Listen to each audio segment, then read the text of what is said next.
program is simulcast on WRFPLP 101.9 FM. Supervisors, it is now 7 o'clock. I call to order this regular meeting of the Eau Claire County Board of Supervisors on this Tuesday, November the 4th. The first item on our agenda will be the honoring of the flag, followed by a moment of reflection by Supervisor Russell. Please unmute for a moment for honoring the flag. And together, I pledge allegiance. I pledge of the United States of America And to the republic for which it for which it stands, stands, nation, one nation, under God, well, with liberty and justice for all. Please mute Supervisor Russell. Thank you. Last November, when we met to consider the budget for the year 2020, we made some assumptions, mostly based on past experience and reasonable expectations of future opportunities and challenges. But I doubt that any of us anticipated the changes that would befall us this year, affecting nearly every aspect of our lives, our personal and social lives, our work and organizational lives. We're grappling with how to manage a public health crisis, how to stay safe personally and as a community, how to generally carry on faced with so many limitations. We've had to learn new ways to conduct business and connect with others, new ways to teach, to learn, to worship, to grieve, to celebrate, and to vote. It takes intentional effort to find something positive in the daily blitz of coping with the many painful aspects of this ongoing struggle. But I'm encouraged every day by someone's comment or observation, some writing that suggests that some of the changes could stick because we've been forced to consider a different way of doing things. Maybe the most hopeful thing we can say is that it's given us time to reflect on our priorities and what matters most, and to tune out the noise. Certainly 2020 has forced us to reflect both as individuals and collectively, to really appreciate what we've had to give up and reinvigorate our appreciation for so many things we've taken for granted. We may not be able to predict or control the future, but we can adapt.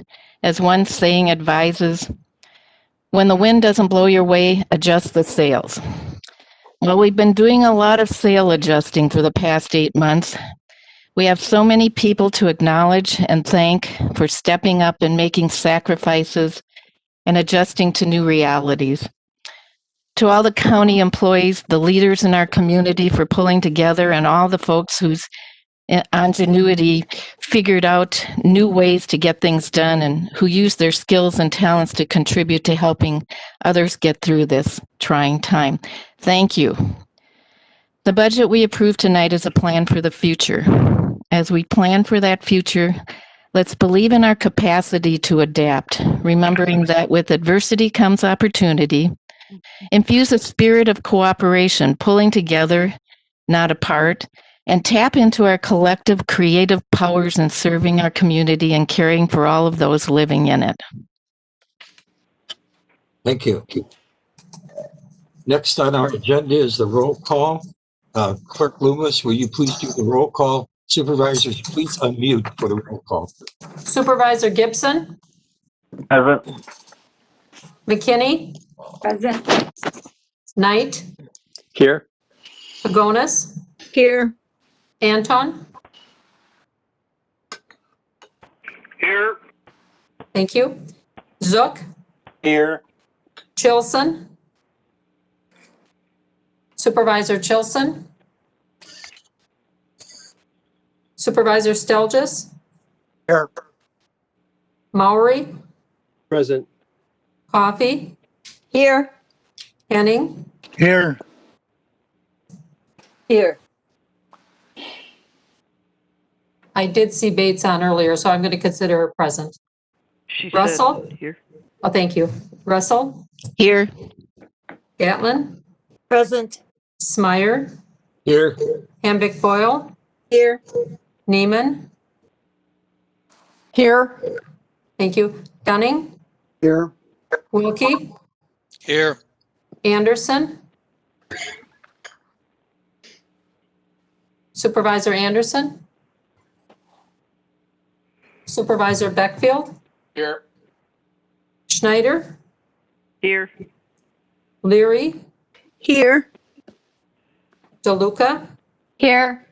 Jansen. I did see, thank you. Schraffnagel, Here. Roberts, Here. Frank, Here. and Christofferson. Present. I show that there is 27 present and 2 absent. The absents are Supervisor Chilson and Supervisor Anderson. If they're present, please indicate so. Okay, we have 27, we have quorum. Thank you. The next item on our agenda is approval of the Journal of Proceedings, October the 20th, 2020. For almost all of the votes tonight, we're going to do roll call, but with this exception, we'll do this one by voice vote. Bates. I'm sorry, who moved approval? Bates. Bates moves approval. Second. Supervisor Gibson. Supervisor Gibson, second. Any changes, deletions, corrections to the Journal of Proceedings? I hear none. Supervisors, please unmute. All those in favor of approving the Journal of Proceedings of October the 20th, 2020, please indicate by saying aye. Aye. Aye. All those opposed by nay. I hear no nays. It is unanimous. Thank you. The next item on our agenda is public hearing on the annual budget. Before we do that, even though we have it printed here, I would like to read the section from our code regarding this. This is section 2.04.010C. The meeting on the first Tuesday of November in each year shall be the annual meeting, at which time the board shall conduct a public hearing on and thereafter adopt the county budget and tax levy for the ensuing fiscal year, in addition to its regular business. Unless otherwise ordered, the board shall adjourn at 11 p.m. until 1 p.m. the next day until the business of the annual meeting is concluded. With a brief presentation, I call on County Administrator Schaaf. Thank you, Chair Smyer. I will be sharing my screen shortly here, which will put the presentation that was sent to the board members up earlier today.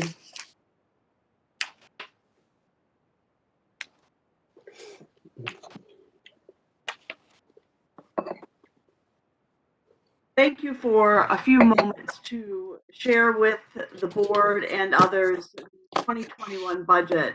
The budget process is a long process. It takes many months of work by our staff, our board members, our citizens, and others as we consider all of the inputs into this process.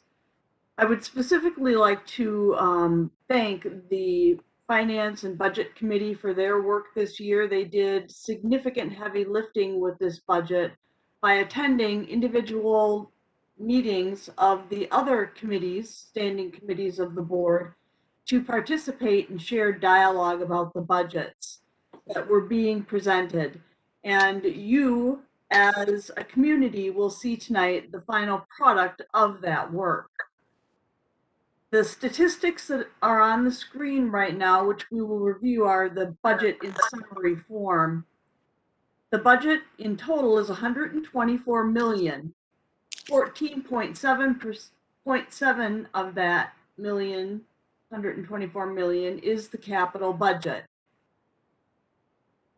The property tax rate this year is actually $3.96 per $1,000 in property valuation. That decreased once again, and that is due to the equalized valuation increase, which was at a higher rate than the net new construction, which is the limit that the county has on how much it can actually increase the overall levy year over year. One of the key points that we share with our community is what amount of the average property tax bill is used to fund county government services. That is 20%.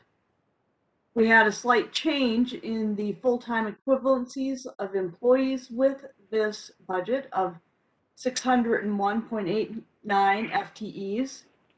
And we worked into this budget not only the cost of living increase for our employees, but a 1.5% adjustment to the overall matrix for our salaries to our employees.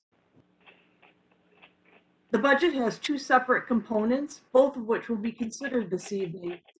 The capital budget, which are the investment into longer term, either real property or major infrastructure investments such as highways, also our major software systems, and the squad cars that are used by our sheriff's department are all part of that capital budget.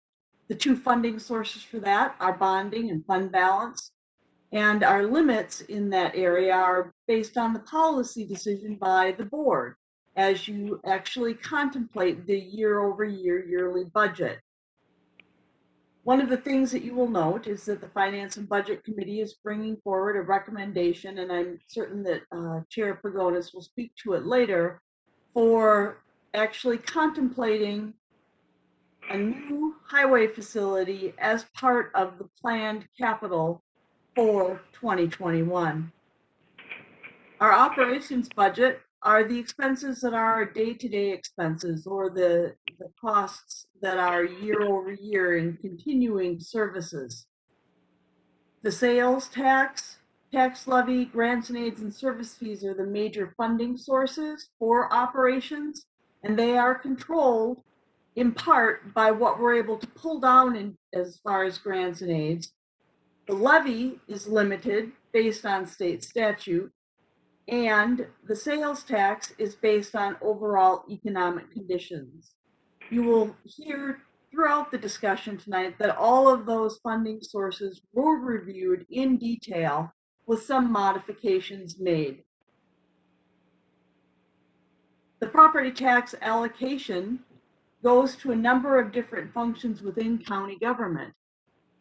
Because of the levy limits, there are a number of projects that the county actually funds through debt.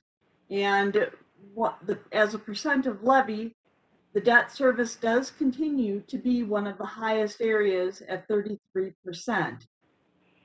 Behind that is public safety at 25% of the overall levy. Health and social services is 18%, general government at 10%. And the remainder of the budget is transportation and public works, culture and recreation, judicial, conservation, and economic development.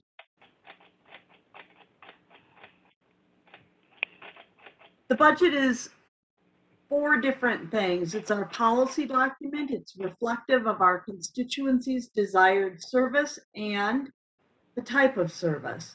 And it encompasses the unique flavor of locality. Oftentimes we'll use other county governments as a benchmark. Out of the 72 counties, though, if you ask, what do you know about other counties if you look at one county? And the answer to that is, if you've seen one county, you've seen one county. Each is different in the way that it approaches its work, and it meets the needs of its local constituency. The budget also provides us with an operations guide. It directs the policy direction that is desired by the board in a detailed form so that the staff of the county and its oversight committees can actually implement the desired policy outcomes on behalf of the board. It's our planning document. It actually embodies our mission, our vision, and our goals that are incorporated as part of the strategic plan, but also other planning documents. There are a number of plans that the county actually works through. Some of them are 5-year in duration, some of them are 10-year, but all of those plans also help inform the year-over-year budget process. And the budget is our communications device. It is one avenue of providing transparency, accountability, and information to our electorate about the types of services we provide and at what level. Thank you, Chair. That is the end of my presentation. Thank you. Clerk Lewis, will you be managing the hearing?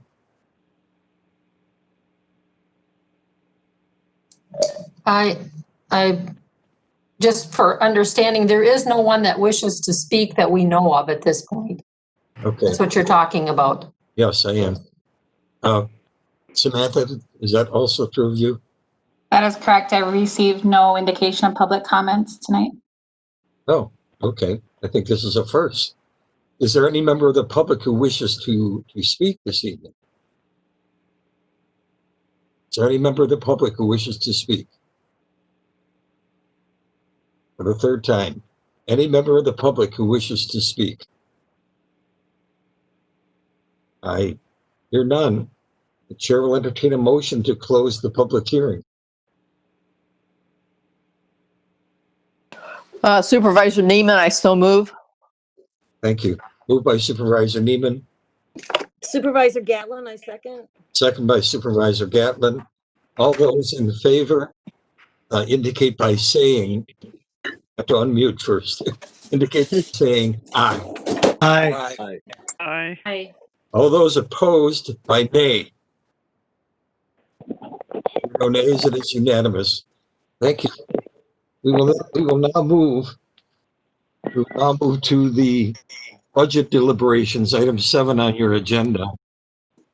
The way we're going to proceed through this is that first, the chair will lead us through a discussion first of the capital budget and then of the operating budget. We are not going to represent everything that is in your budget book.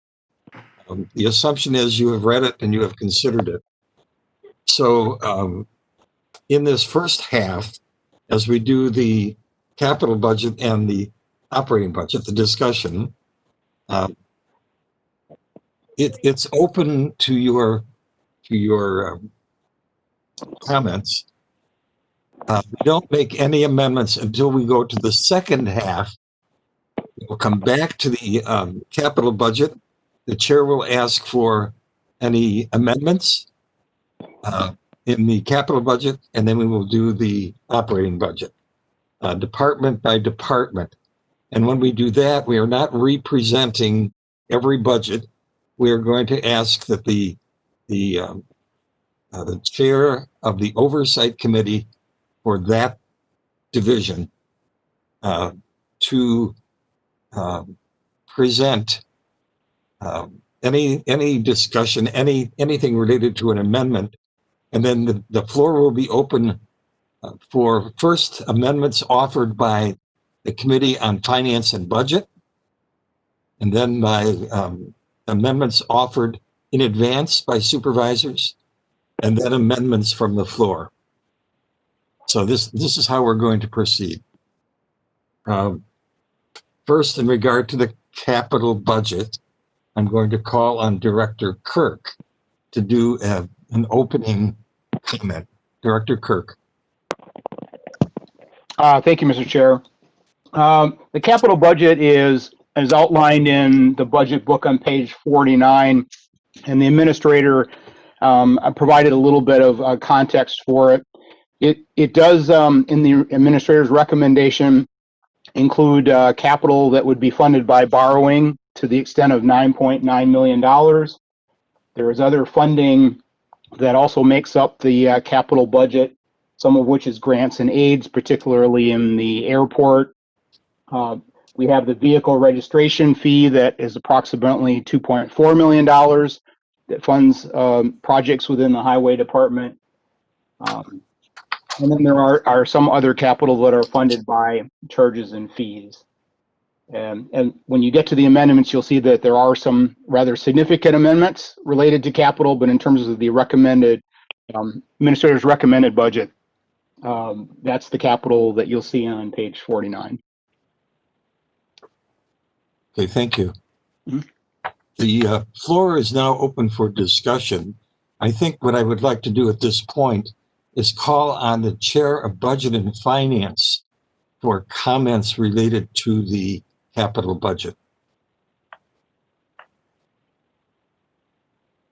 Thank you, Mr. Chair.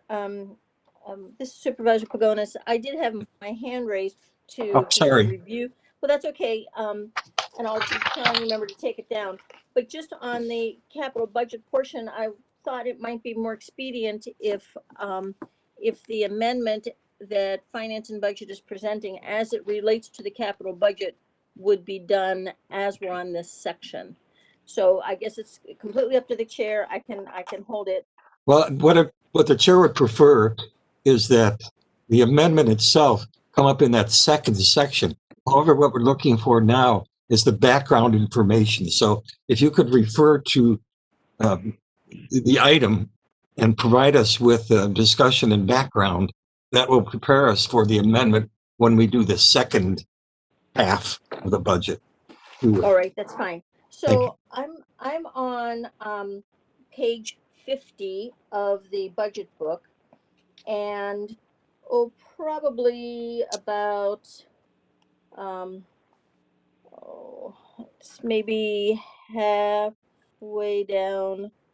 There was a under facilities. We had 2.8 million set aside. I'm not finding it right now. Norb's going to have to help me. We have 2.8 million set aside for design of the highway building, and that what happened as we've been discussing this, and as certainly as this body knows because we've been talking about it pretty frequently, is that at this point in time, interest rates are very favorable for a variety of reasons. And so what we thought made sense was removing that particular line item and having the board consider doing the entire highway building and having it funded in 2021 at the favorable rates. And that would be a lot. We're talking about a significant amount of money, but that what it would do is it would be a 20-year borrow, and it would be a $24 million. And then it would remove 2.8 million from this, our annual capital borrowing, for other uses. Is that enough? Is that sufficient? I think it is. Thank you. Any discussion or questions regarding that?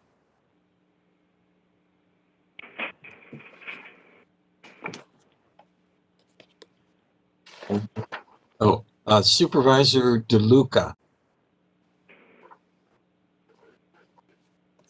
Thank you, Mr. Chair. On page 48, under highway projects, it has like 6 million 3 years in a row, 2021, 22, and 23. Is that just for road surfacing, or is this like part of the divided plan to build the highway? The way it's presented and Supervisor Henning can help me on this, but the way it's presented on page 48 for 2021, that 6 million includes the 2.87 million that I was talking about, and I was mistaken. It's on page 52 if you want to find that line item. So that includes it, and part of the reason for that, that's our typical road repair type borrowing, but we reduced it because it's very important to stay below 10 million in an annual borrowing. So we were essentially taking that money out of highway. Highway was readjusting how they were handling their road repair, which is why I'm saying we have the capacity now. So the plan was moving forward was that it was going to be divided up into segments, and the amounts for 2022 and 2023 are more speculative. But the highway facility will be a 20-year borrow, whereas our annual borrowing is a 10-year borrow. One more question. So the interest rates are better now, but the construction costs are higher because of transport of items and things like that. Have we looked into how that will affect the borrowing? No, not exactly, because this would not be planned for probably quite a while. It would be quite a few months before anything would actually happen. So it's hard to speculate. I understand that materials have gotten very high. One of the considerations that we had was when we were looking at a 3-phase building project, that the putting it into phases makes it more expensive than if we're being done all at once. And I think Matt Tyson, I think he's on the line, if he wanted to weigh in on that, because he was encouraging that we do this all at once because we thought it would be more cost effective. And by next summer, next fall, when they actually are building, you know, because there's a lot that has to be done to the property and to the design. The design hasn't been started yet. So it'll be quite a while. We don't have any idea what's the building material costs are going to be, whether they're going to remain very high. What is the time frame that we would expect that the building would be finalized by? I'm not sure I understand the question. We would do the borrowing up front, and then we would have to contract with a contractor to do the design, and then we would have to go through and actually build the building. So there's a lot that has to get done that hasn't even begun. Excuse me, I see Supervisor Henning's hand raised. I'm assuming he wants to contribute to this. And he Right. would be more competent than I am on this. Supervisor Henning. I don't know why it's raised. I tried to get it to go down, but it wouldn't do it. But still, yeah, there isn't any way to set a date right today, because this has to be approved by us, and then we can start the procedure of getting the plans made and finding somebody to do the work and go through the whole process. So weather could be a big factor. There's so many things that could slow us down or speed us up. So we really can't give anybody a date that would be honest. So, but the quicker we can get it done, the quicker we can sell the building to Altoona and get some revenue back and have a good day. Thank you. I see no other hands raised. Mr. Chair, I just have one other brief thing. It was inadvertently forgotten to include the Beaver Creek capital in the budget book. So it's not there, and that's why it's being put back in with the amendment. It was an inadvertent mistake. Okay, thank you for your comment. I was about to call on you to indicate to the board what adjustments have to be made. Is it simply in the dollar amount for the borrowing? Is there any other effect of the? Well, the capital budget includes a vehicle for planning and development that was 32,000 on the levy, and planning and development was down an employee that was 33,700. So one of the adjustments was, since we had more borrowing capacity by removing the 2.8 million, we shifted that vehicle to capital and allowed the levy to remain in planning and development for that individual. And then the second thing, as I mentioned, the mistake of leaving out Beaver Creek. It was completely inadvertent. Okay, so when we come to the amendment section, you'll move those adjustments then. Yes. Okay, thank you. Is there any other discussion of items in the capital budget? Well, I have one more thing. Okay. So I had a conversation with Matt Tyson, and because of what Supervisor DeLuca had just discussed about the increase in cost in materials and the expectation that the county will start building out the 6th courtroom during 2021, he asked for a small increase in that building. And you'll make that adjustment then? Yes. Thank you. I see a hand raised, Supervisor Cronk, followed by Supervisor Coffey. Thank you. And I just wanted to clarify, is the jail courthouse project, or the jail debt that we have from building the new jail, will that be paid off in 2023? Does it end there? Are we done paying that off in 2023, or what is the year we're done paying that off? Supervisor Pagonis. Yeah, we just refunded a portion of that just last month, and that's another 10-year, 11-year borrowing. So it'll be a Okay. while. Thank you. Supervisor Coffey. I have two questions. One is, because of the increase of building supplies, if we take out this money and it's so much higher, can we hold this money for a certain length of time, or does it have to be spent right away, or how does that work? Can someone help me with that? Supervisor Pagonis. Yeah, thank you. That's a great question. There are these arbitrage rules that Finance Director Kirk can help me on, but we can't earn money on money we've borrowed, especially if they're GO bonds. So, but we do hold it, and it's designated, and typically, well, up until this year, we were borrowing pretty late in the year and essentially paying ourselves back. This past year, we borrowed earlier in the year. So it happens in two ways. We borrow and we spend it as we need it. So we just can't be earning more interest than we're paying on it. So but yes, we don't have to spend it all right away. And we do carry over from year to year some of these projects. All right, thank you. My other question is that, and I'd like Norb to weigh in on this. It sounds like a good idea to me. As a financial person, Norb, how do you see this proposal? So without objection, Director Kirk. I just would want clarification. Are you asking about the highway building? Yes. Okay. Okay, thank you, Mr. Chair. I'm a big supporter. I think the time is right to take advantage of the market.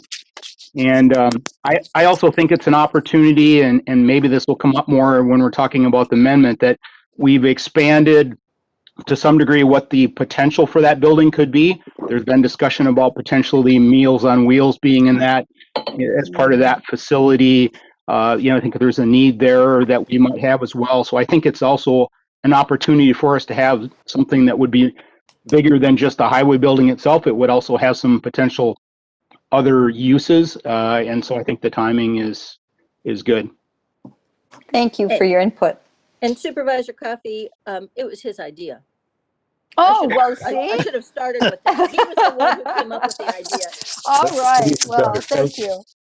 Supervisor Wilkie. Yeah, originally I had thought and was going down the line that we should stretch it out further. But after discussion with Norm, bonding agent, and other supervisors, it makes a lot of sense, even though it's quite a hunk of change, that we do it all at one time, because you can end up building buildings that you in fact are temporary buildings and you're tearing them down as well. So the cost really accelerates when you stretch it out over a period of time. Originally, I thought we should stretch it out even further, but I was convinced that it's better to go the other direction. Thank you. Supervisor Henning, I still see your hand up. Are you having difficulty? Or did you want to speak? You're muted. No, I'm just trying to get that little guy to move it down. There you go. Okay, Did it that was go? successful. Thank you. Okay, thank you. Chair Smyer, this is Matt Tyson. Can I speak for a second? Without objection, Mr. Tyson. We did have several conversations with architectural firms, and they did confirm with us that if we stretch this out to a phased approach, that we could expect 20 to 25% increased cost to the project to do the phased approach. And to answer on the timeline, it would all be dependent on approvals, but we expect a design period to last approximately 6 months. And once we actually start construction, we expect that to last approximately 18 months. Thank you. So the Supervisor Pagonis, when we come to the second half of this process tonight, you will be offering an amendment regarding the borrowing and the vehicle. And what was the third item? Well, in capital, Yeah, it would yes. be, one would be the highway building, and then there are three other capital items: a vehicle for planning development, the 75,000, which is our annual to Beaver Creek, and the third item is an additional 50,000 for the 6th courtroom. Okay. Those are the capital. Thank you. Yes. Is there any discussion of any of those items? I see no hands raised. Okay, last shot at this. Is there any other discussion of items in the capital budget?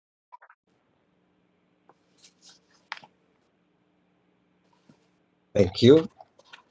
We will next proceed to discussion of the operating budget. I'm going to ask Administrator Schaaf to launch this off. Administrator Schaaf. Yes, the operating budget is based primarily with the operations of the various departmental units. There is also a portion of the budget which is directed toward community agencies, as well as other funding of non-departmental activities. This is where you actually will have some of the conversations about how sales tax has been constructed as part of the funding source and is key in providing some of the services that the county provides. And so I believe that the intention of the chair is to actually walk through each departmental area and see if there are questions in those areas. That's right. But again, a reminder, we're not re-presenting everything that is in the budget book. We make the assumption that you have read and considered these things. And I'm going to ask the oversight chairs as we go through, be available to answer questions and so on. And I'm going to take it in alphabetical order as it is in the book, beginning with administration. Since I'm sitting in the chair, I'm going to ask Administrator Schaaf to be available for that. So questions, discussion about the administration budget.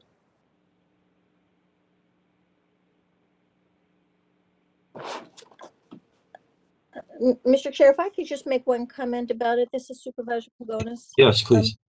It was in the meeting with administration that there was a software package, and maybe the chair could help me with this. It was the administration committee voted to remove it. The Granicus? Yes, Granicus. Yes. Okay. Okay. Did you have a question or a comment about that? Well, it comes up later because I use the money in other ways, and so the fact that it was voted out by administration committee, and I don't feel guilty about it. Oh, okay. Did you want to comment now about how you're going to propose using that funding at this point? Well, actually, the funding, the majority of the funding for Granicus is should come from the comments from Supervisor Dunning, because he's going to be using 28,000 of it in his amendment to in the change in the planning and development. We were taking 29,000 and dropping it into contingency, and Supervisor Dunning's popping it back out of contingency for a change. So that's how it's being used. All right. Well, that's the reason why we're stepping through this now, because there will be some shifting from here to there, from between units and so on. So thank you for your comment, and we'll rely on Supervisor Dunning as we go through to make his comment. Anything else on administration? Next is ADRC.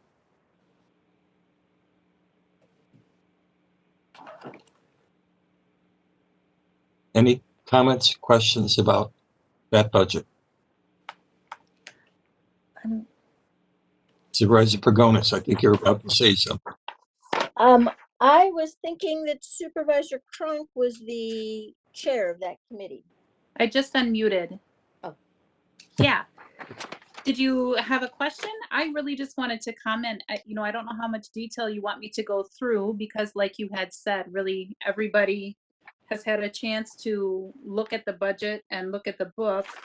We really don't want you to represent what's in the book. Yeah. Okay. I will say that I'm really proud of the work that this department has done, many of the departments, but this department has done through COVID as they work to care for some of our most vulnerable populations. I think they were very, very nimble with the budget as they have been in previous years, and fortunately received, some of the Families First Coronavirus Response Act and COVID CARES Act funding that was helping to support the Meals on Wheels. And as we noted, when we had the furlough days for people through the county, that the nutrition department was not part of that for that reason, to be able to continue to serve meals. We've seen an increase, and as was remarked upon in the capital budget, they potentially are looking at collaborating perhaps with that new building to have a centralized kitchen there, mostly due to the increases, also because the rent where we're currently at is quite high, and the kitchen probably will need some work, and the department itself, the budget is responsible for fixing things when they break. So I think that is really, I think they've done a great job on this budget, and if there's questions, I'd be happy to answer to the best of my ability. Are there any questions for Supervisor Crunk? I hear none and I see none. Thank you. As we go through and as I announce the unit, I want the chair of the Oversight Committee to indicate her or his presence. So next is child support. I'm sorry, Chairman Smart, can I just make a comment about the ADRC? Supervisor Pagonis. Yeah. So I'm on page 74, and I think a change for next year, we've bundled contracted services and supplies together on these lines, and it's been very confusing to me. So I just want to say, for the ADRC, I checked back to see what that's for, and there are some short-term services to the elderly, especially now with COVID. There's a fiscal audit. There's been some software, and it also includes the contracted services, also includes the 8521 transportation budget. And then the supplies is just the standard office supplies. Thank you for the clarification. Any other questions or discussion regarding ADRC? I see no hands raised and I hear no voices. Child support.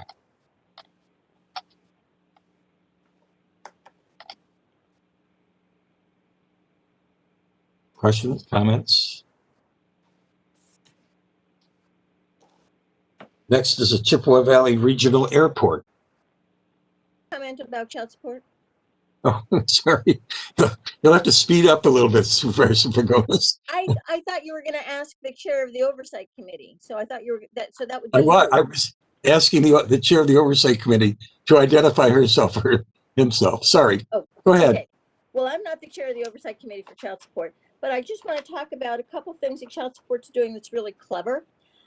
They have now figured out that they could bill back for bailiff time during court hearings, and that they are also being able to bill back get reimbursement from the state for the clerk of court uses. So I think that's very clever of them. With regard to their contracted services, it's primarily interpreters and process service. And this is Tim Sullivan.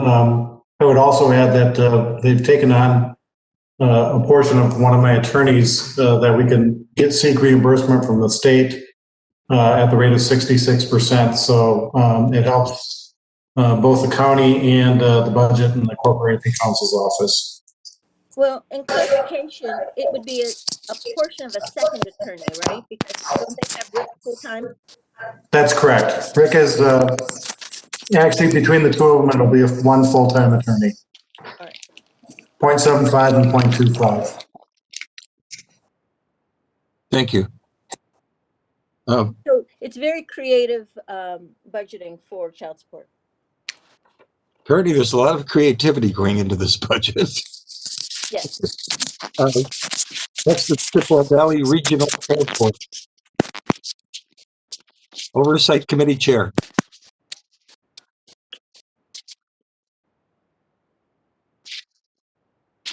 Now I'll call for discussions or questions. I see no hands raised, and I hear no voices. Oh, I'm sorry. Supervisor DeLuca. Thank you, Mr. Chair.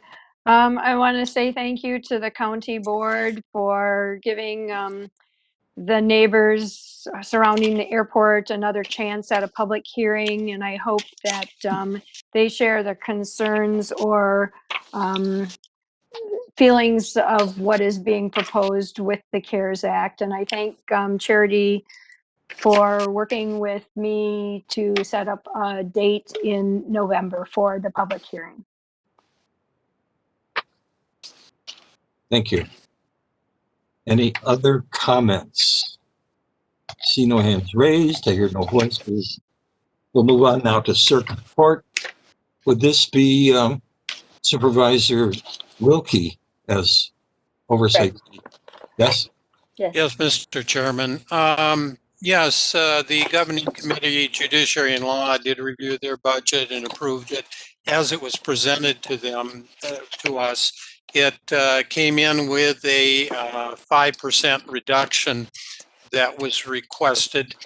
I should note that where it's been helpful in their expenses has been with interpreter expenses being less because they have been able to have them appear via Zoom.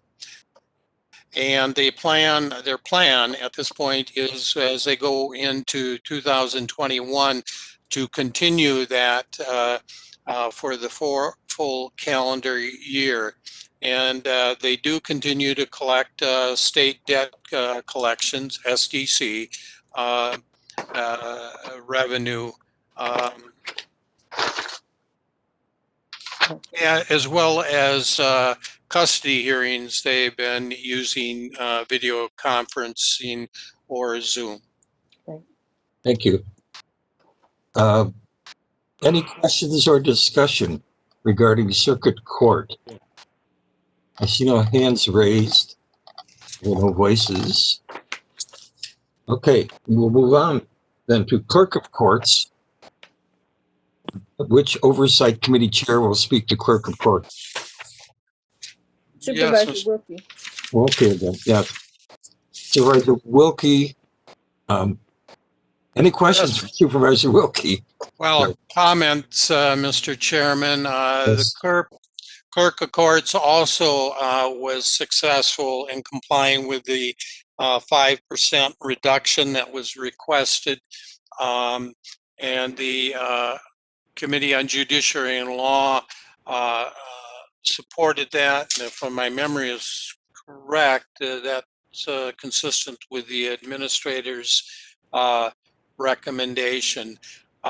Significant things that are happening there has been they had a number of vacancies during the year. Some of them were caused through promotion, and they try to encourage promotion within, which is a good thing, but they had to deal with about 7 vacancies. They have 2 vacancies left to fill, and they're hopefully going to have those filled shortly in November, and the other one in January.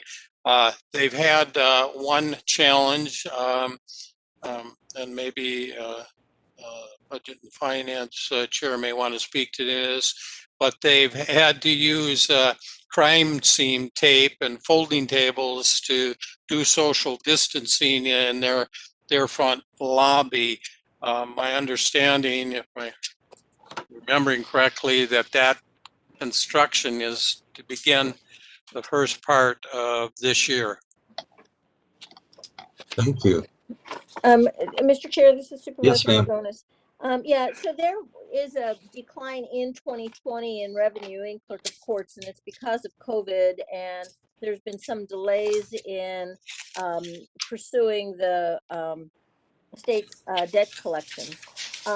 Something also just for both clerk of courts and circuit court, when the sixth judge comes on board, which is not till the middle of 2022, it will require additional staff, both in the clerk of courts and possibly in the circuit court. So that's something that we should be thinking about now, is that because of the increased caseload.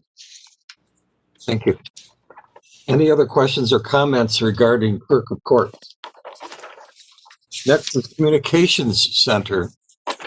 Who will be speaking? Chairman Sparrow, we did not meet with the comm center. It's a contract.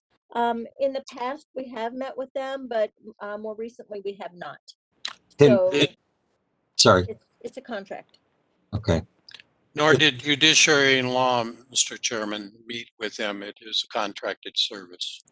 Okay, let me ask the question then. Who will speak to this if there are any questions?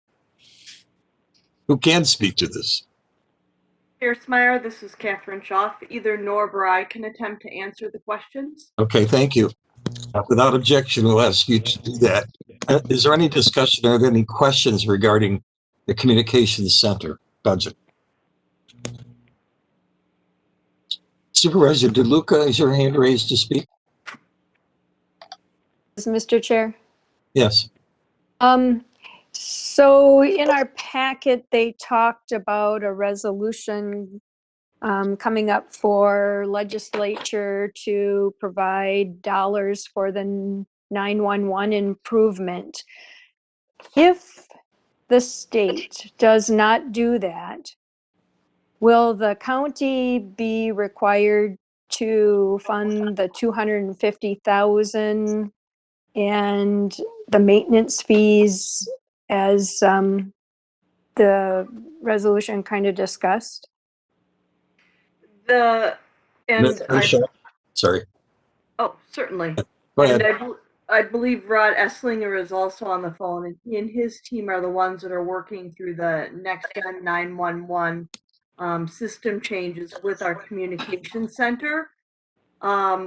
These are going to be changes that will have to be made. We are still optimistic that there will be funding available for that, but yes, the county and the city, who both share the communication center, will have to put funding into that project to see it through to completion. And that would be part of our capital plan as needed in future years. Thank you. Thank you. Anything else on Communication Center? Next is community agencies. Administrator Schaaf and perhaps Supervisor Pagonis, you can speak to this. Eh? Either one? Oh, certainly.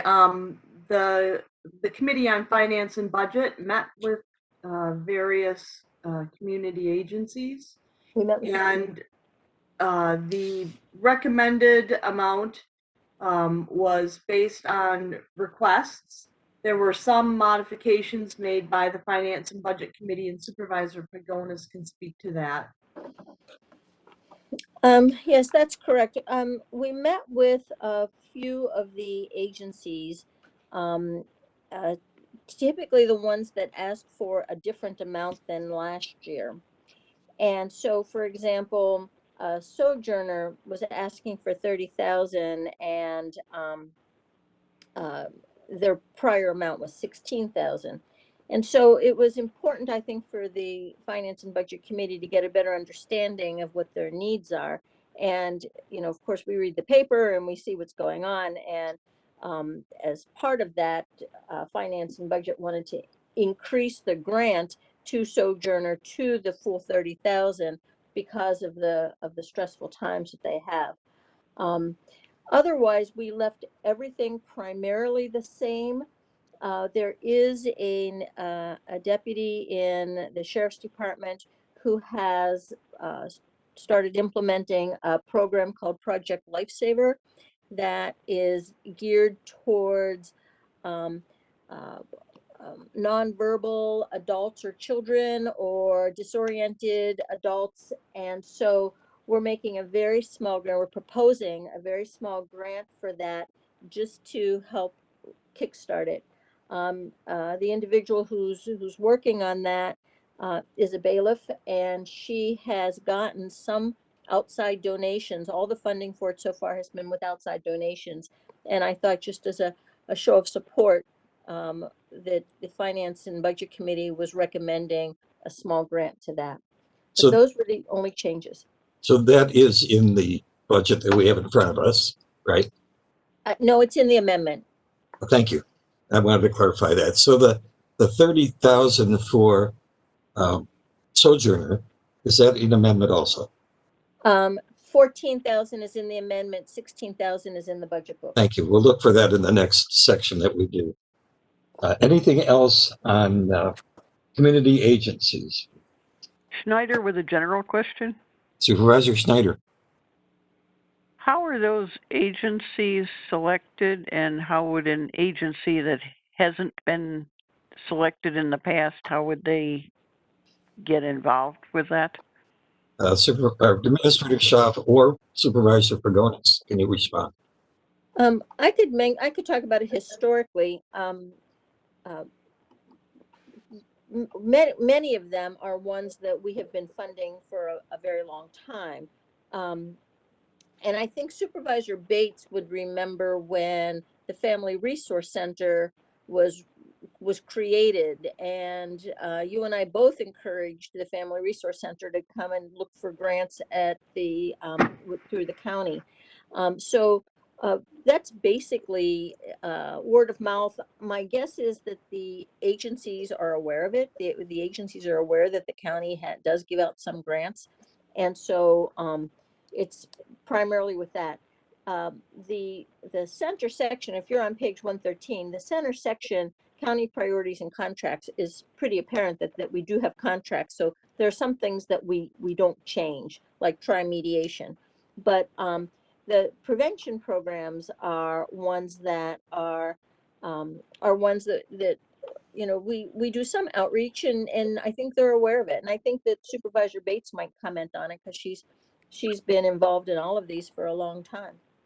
Before we do that, Supervisor Pagonis, if I remember correctly, we have state statute justification for these contributions. Am I correct? Well, yes. Attorney Zames and I disagreed on it. I think that the county has broad authority to grant, to give a grant to a community agency that is involved in arts, leisure, community welfare. And so I think that there is broad authority within Wisconsin statute. I'm going to say 49, but it might be 46. So I mean, I think that there's out there.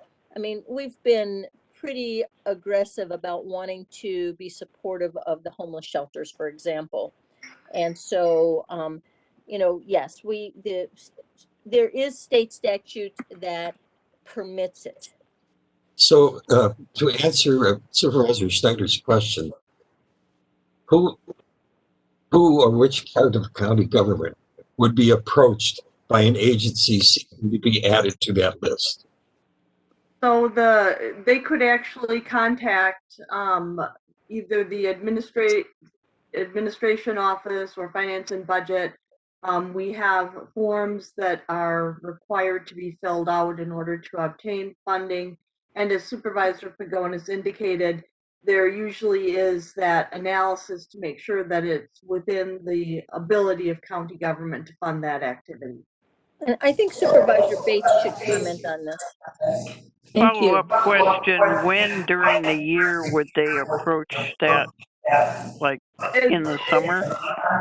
That would be best. They could approach it at any time, but summer would be best. Corp Council, so we're getting a lot of noise here. Thank you. Maybe just a comment. All right. Mr. Chair. Then we'll go to Corp Council. How do you see wants to speak? Go ahead, Supervisor Bates. Thank you.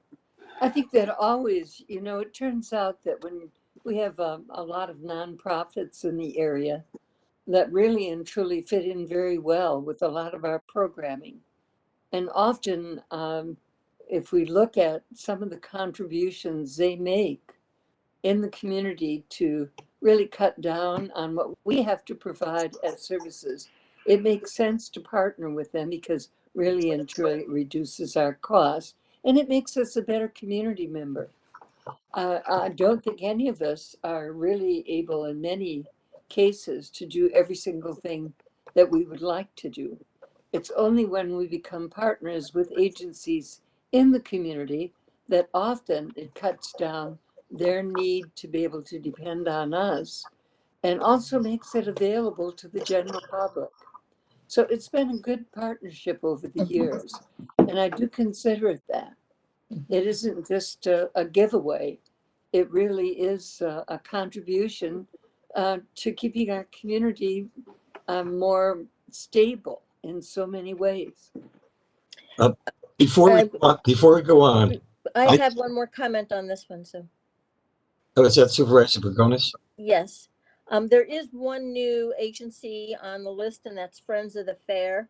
And I don't, someone from Extension, maybe Supervisor Maury could comment on this. It's a small grant, but it's to replace funding that was removed from the Extension office. Before we go on, just for purposes of clarity, I know the Corp Council wants to make comment, and I also see hands raised by Supervisor Coffey and Supervisor McKinney. So I'm going to go first to Corp Council.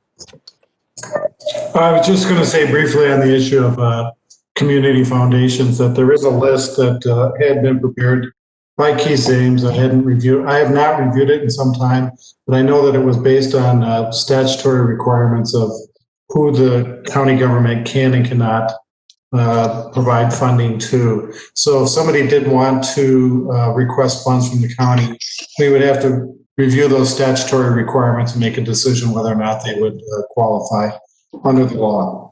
So that's the part that Supervisor Pagonis, I believe, was talking about that she disagreed with Corporation Council's aims about. So right.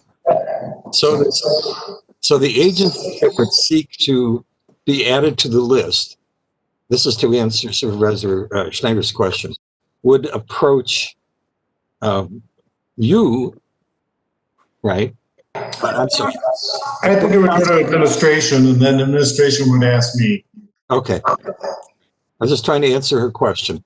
So Supervisor McKinney, followed by Supervisor Coffey. Thank you. Just some curiosity. Probably this was explained in the current budget for 2020, but the Valley Media Works not being funded. What's the explanation that funding stopped? That's been moved to the IS budget. To the what? To Information Services budget. Oh, okay. Thank you. Supervisor Coffey. Supervisor Coffey? Are you there? There you are. I didn't unmute. I'm sorry. I first want to thank Supervisor Pagonis and Bates for the work they've done to make this happen, because I think this community work is vital. And one that I think we should really think about in an increased degree next year is the Family Resource Center. As I read about their Triple P program, and its substantial decrease in child abuse and neglect and foster placements. I think we should watch this program, which is a 3-year program, and see how it's doing and give them some support to keep that a program and be very proactive and preventive. I think we should look at that to increase it for next year. Thank you. Supervisor Coffey, I agree with you. I think you're reading my mind because I approached the Family Resource Center to see if they would entertain having parenting classes as some type of alternative to incarceration. And so, pushing it through the CJCC and having those individuals who are on paper for whatever reason, if they have children, it might be very beneficial for them to do something through the Family Resource Center. Thank you. Supervisor Cronk. Thank you, Mr. Chair. Just some comments on this, and I too want to thank the agencies listed here and acknowledge the work that's being done in the community, the vital work that's being done in the community.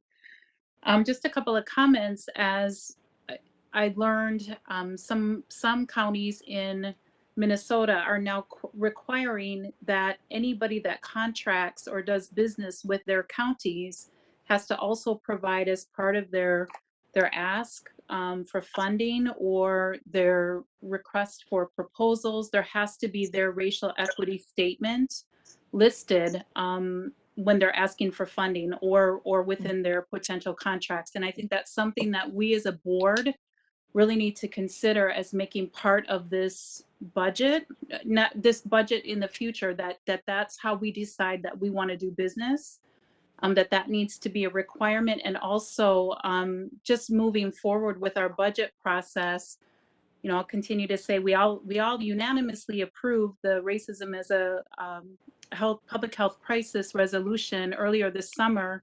And it's really up to each of us to ensure that in our spheres of influence, in our departments, in the committees that we serve on, that is also part of our budget detail each year moving forward. That needs to be in there. We all agreed on that, and I think we all need to ensure that each of us are being accountable to that, and that's listed not only in the work, in the prevention, in the repair, and in our separate budgets that we're bringing forward. So that's my ask to each of us. And I also wanted to highlight the work as we're talking about potential increases and really the work that's being done. I want to highlight the Eau Claire Restorative Justice Program and just say that too is work as we're looking to, create public safety, reduce violence, and really lean into accountability for people. That accountability is an extremely active process. So as we see talk of perhaps increasing jail space or lack of monies or staff for prevention, which I disagree with, but we can move on to we can talk about that a little later. That is something that I think we really need to expand upon. And I believe in our jail population study that commenced last year, there were only like 22 or 23 cases. And when I say cases, the cases are people. The cases that were referred to the Eau Claire Restorative Justice Program that were adults. So we know that they work a lot with our youth, but that is something that I'm really determined that we expand upon.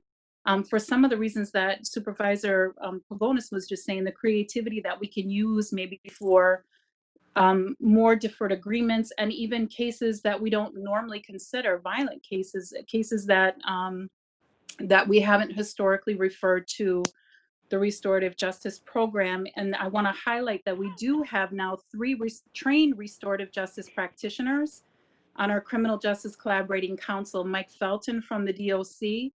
We have LaRue Pierce now from the university, as well as the new restorative justice coordinator, who is Tim Wabernick's predecessor. And I apologize, I don't remember his name off the top of my head. So there really is no reason that we shouldn't be expanding referrals to this program and others. And we really need to be creative about that, especially as we're talking about increased felony filings through the district attorney's office and the potential, or that we are expanding our courts.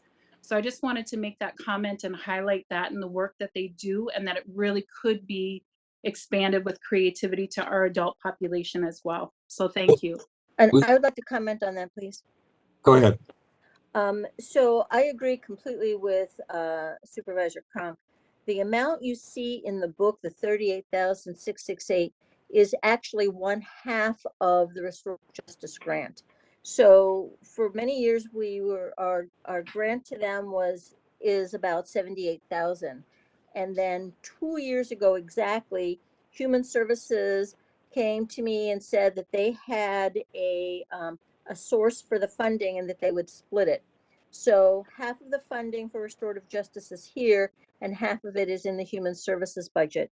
The other thing that's important to remember is that restorative justice is housed in the Goodwill building, and Goodwill actually has given them raises. I mean, has been involved in their salaries, has made huge in-kind contributions, and so it's another case, as Supervisor Bates was referring to. It's another case of a wonderful partnership and a great program. It started with, when Tim started, it was primarily for youth, working directly with law enforcement and the schools. And I agree with Supervisor Cronk that we can easily move it into, they've started with adults, but we can move it into having more adults involved. Thank you. Are there any other questions or any other discussion regarding community agencies? Okay, thank you. We'll move on to Corp Counsel. I'm going to ask Corp Counsel to be the backfill for this. Are there any questions or comments regarding Corp Counsel budget? I don't see any hands raised, unless Supervisor Cronk wishes to speak or lower her hand, one or the other. Right, thank you. Thank you. Okay. The next on our agenda is County Board. I'm going to ask Administrator Schaaf to be the backfill here. Any questions or comments regarding County Board? Supervisor Pagonis, I see you nodding your head. Yes, I am.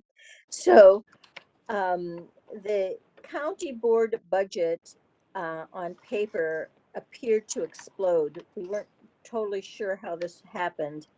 And so we proceeded to do some analysis, and there was an increase of approximately $24,000 in the county board budget, specifically earmarked for training. And when we did the calculations, it started to feel a little excessive, especially given how, I mean, County Board not only did not do the -5%, they really exploded with a large increase. So what Finance and Budget did, and we had complete agreement among the members, currently, as of 2020, each supervisor gets $500 awarded to them for the purposes of training and meetings. And so what we did was we increased it to $900. So we added $400 to that. And so what each supervisor will have, assuming this is approved, moving forward, each supervisor will have $900 in a year to use for training and attending meetings. And so by doing that, we were able to reduce the county board budget by about 11,000. And that is in your amendment, which you will bring forward? Yes, it is. Thank you. And we divvied up the savings among some of the other. So it was a savings of 11,600, and that it was a good portion of that was part of the sojourner increase. Thank you. Mr. Chairman? Who is Ray Henning? Supervisor Henning? Go ahead. Yeah, I don't want to get the meetings confused with our regular meetings. These are when it's for educational or other ones, Right. but not our regular meetings. Right. That we go to as a supervisor. Right. Supervisor, I think Supervisor Knight, and then Supervisor Wilkie. Followed by Supervisor DeLuca. Supervisor Knight. Yeah, I'm wondering why there's any increase in the funding for the education of supervisors at a time when we're asking every other department to take a cut. And we're asking staff to take a cut apparently in their health savings accounts. Administrator Schaaf, do you want to respond to that? Yes, I can. And I think that this goes back, it's been an agenda item for this board for some time. The amount of monies that have been budgeted in the past were not sufficient to cover some of the basic educational opportunities that we would desire our board members to actually be able to be a part of. The county official workshops that are put on for new supervisors, the exit issues, the Wisconsin Counties Association conference and trainings. There are a number of key events that participation by supervisors allows them to be more effective in fulfilling their role as board members. And so this has been prioritized, and it's been an issue that has been a priority for some time. And I would say that it's really attempting to correct an area where there had not been an increase in funding for some time. I think we should mention also that not every supervisor uses the total amount. I'm sorry, Supervisor Knight, did that answer your question? Yeah, I guess that's fine. Supervisor Wilkie, followed by Supervisor DeLuca, followed by Supervisor Cronk, I think. Supervisor Pagonis was right. When Budget and Finance looked at this budget, County Board wasn't setting a very good example for what we were asking of our departments. It was kind of like do as we say, not as we do. I should point out, however, that there was one other cut that was made in the administration committee that wasn't mentioned. It's a part of what was in the administrative budget. It would have been the ongoing costs of, I believe it was about $21,000 maintenance fee for the Legstar software. Was just essentially a paper flow for legislation. Administration committee on majority vote did not see this as being a critical need, as was stated earlier, when the upfront end cost that was in the administrative budget.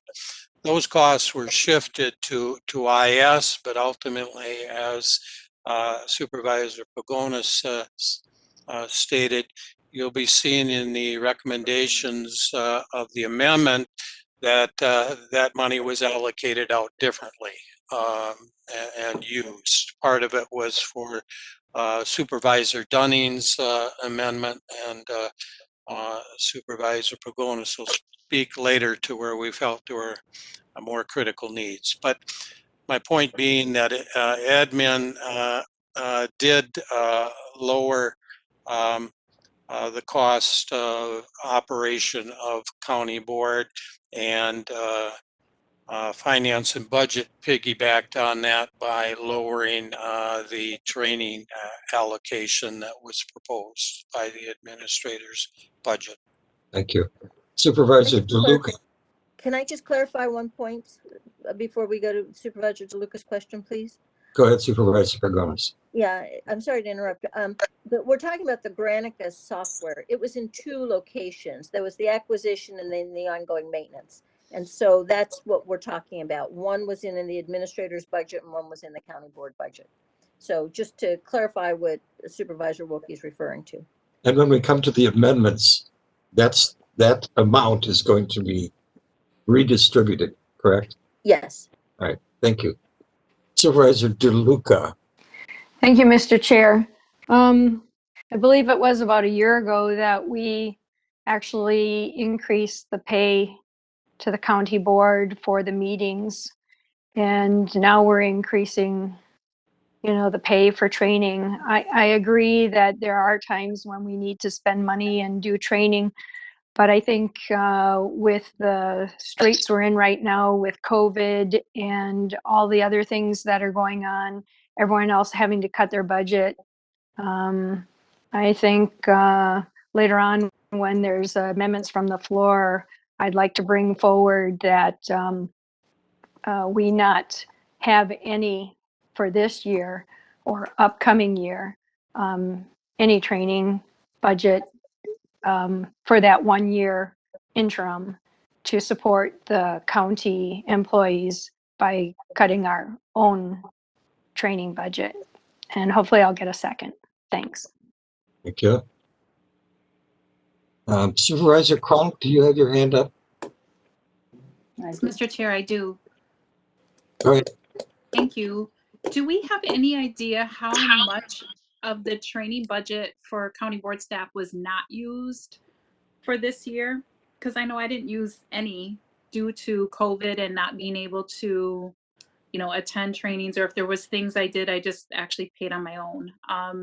Just curious if anybody knows what that amount was for this year, if that was unspent. I would assume either Administrator Schaaf or Director Kirk could respond. I am going to have to turn this over to Director Kirk, as I do not have that number right now. Currently, we've spent approximately $2,500 of that budget, and for some correction, in 2020, and I don't recall exactly how we got there, but we did budget slightly less than the $500. It ended up being $12,000 for the entire board, but we spent $2,500 as of right now when I look at what's in the ledger. Thank you. So just as a clarifying question, what happens to that? Does that just sit there? Does it just hang out in the regular fund? Does it roll over? What happens to that? It would roll into the general fund at the end of the year. It's too bad that Supervisor Chilson isn't with us because he has some wisdom about that. Chilson is on You the read my meeting. mind, Chair Bates, or Chair Smyer. Yeah, Supervisor Chilson is on the meeting, so he. Oh, sorry, I missed that. Supervisor Chilson, did you want to make a comment regarding that? Oh, it's Supervisor Smyer, I'm here. I've been known to do things with that money in the past, but Yes. tonight I don't have any tricks up my sleeve for it. Oh, we're not asking you to do anything, but perhaps to comment on your observations and your efforts in that regard.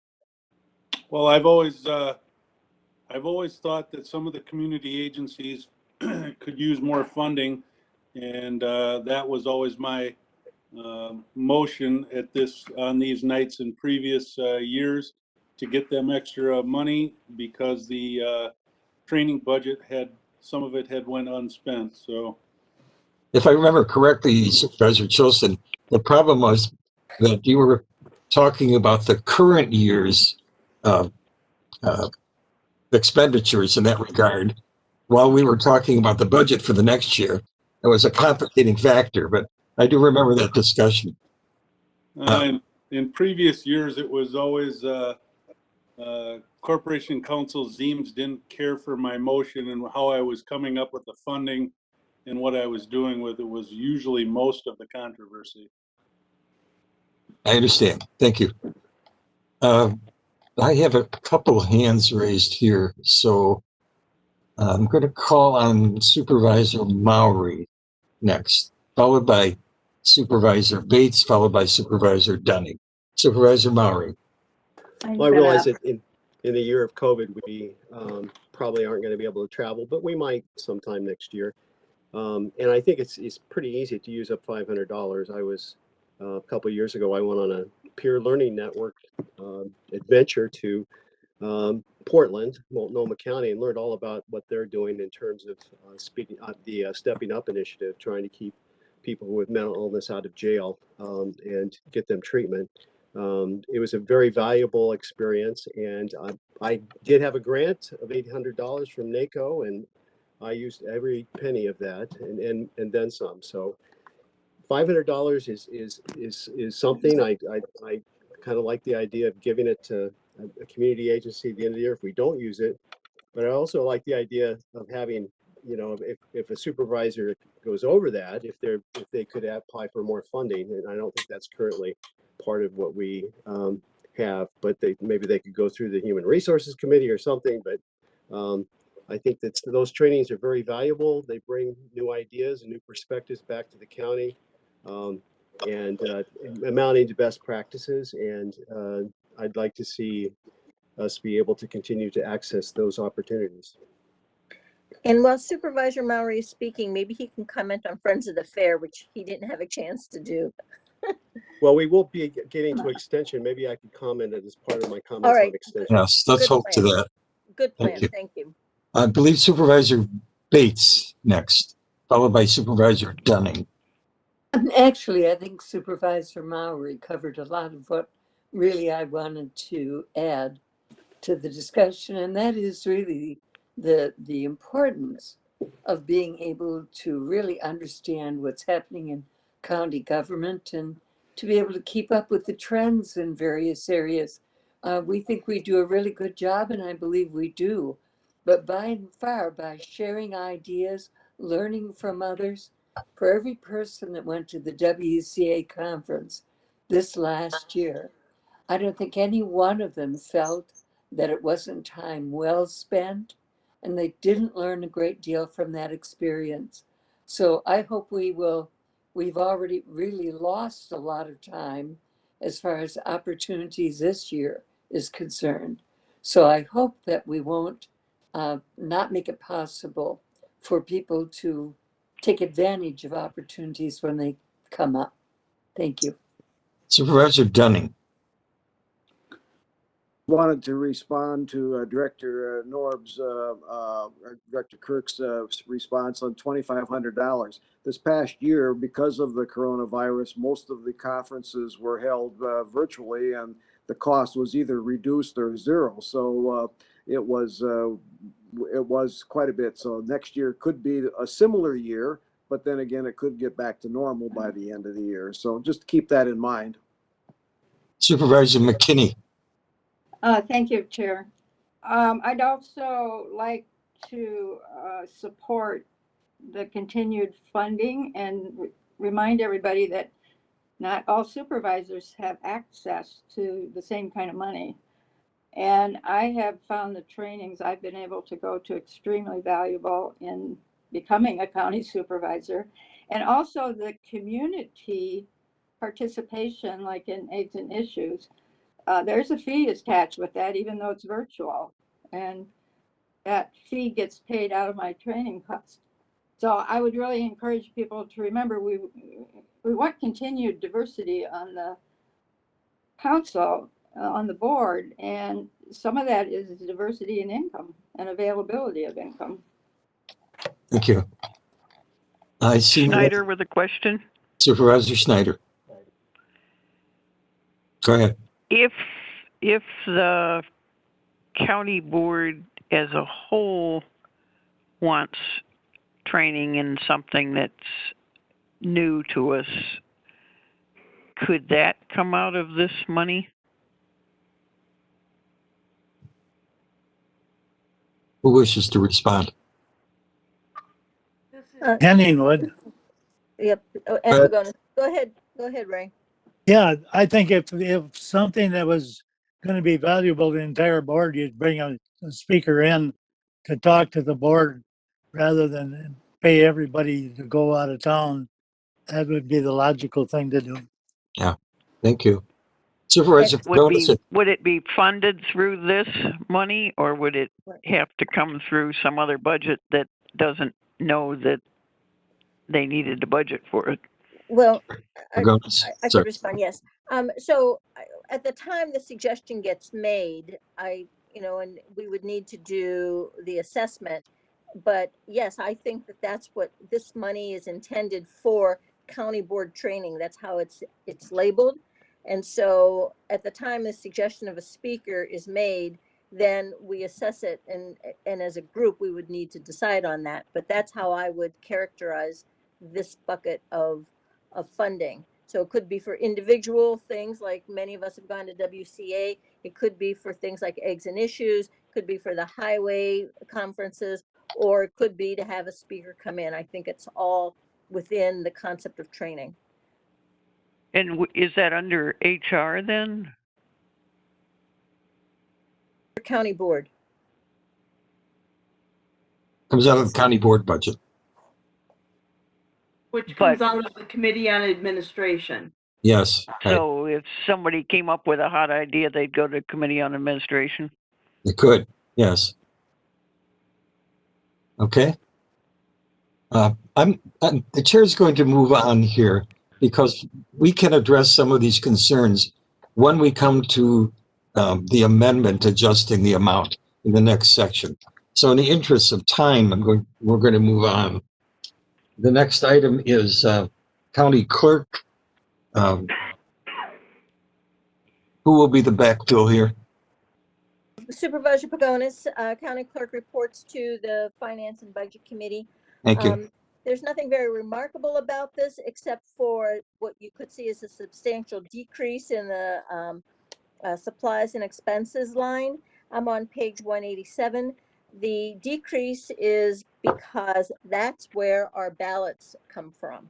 So the county clerk funds the ballots for the county, and obviously in 2020 we've had 4 elections, and in 2021 we will not. The other things that are included in the contracted services line would include publishing in the newspaper and just general office supplies. The contracting line is a very small item, and usually that's just for servicing of the voting equipment. Supervisor Pagonis, you don't anticipate any amendment in this section? No, none.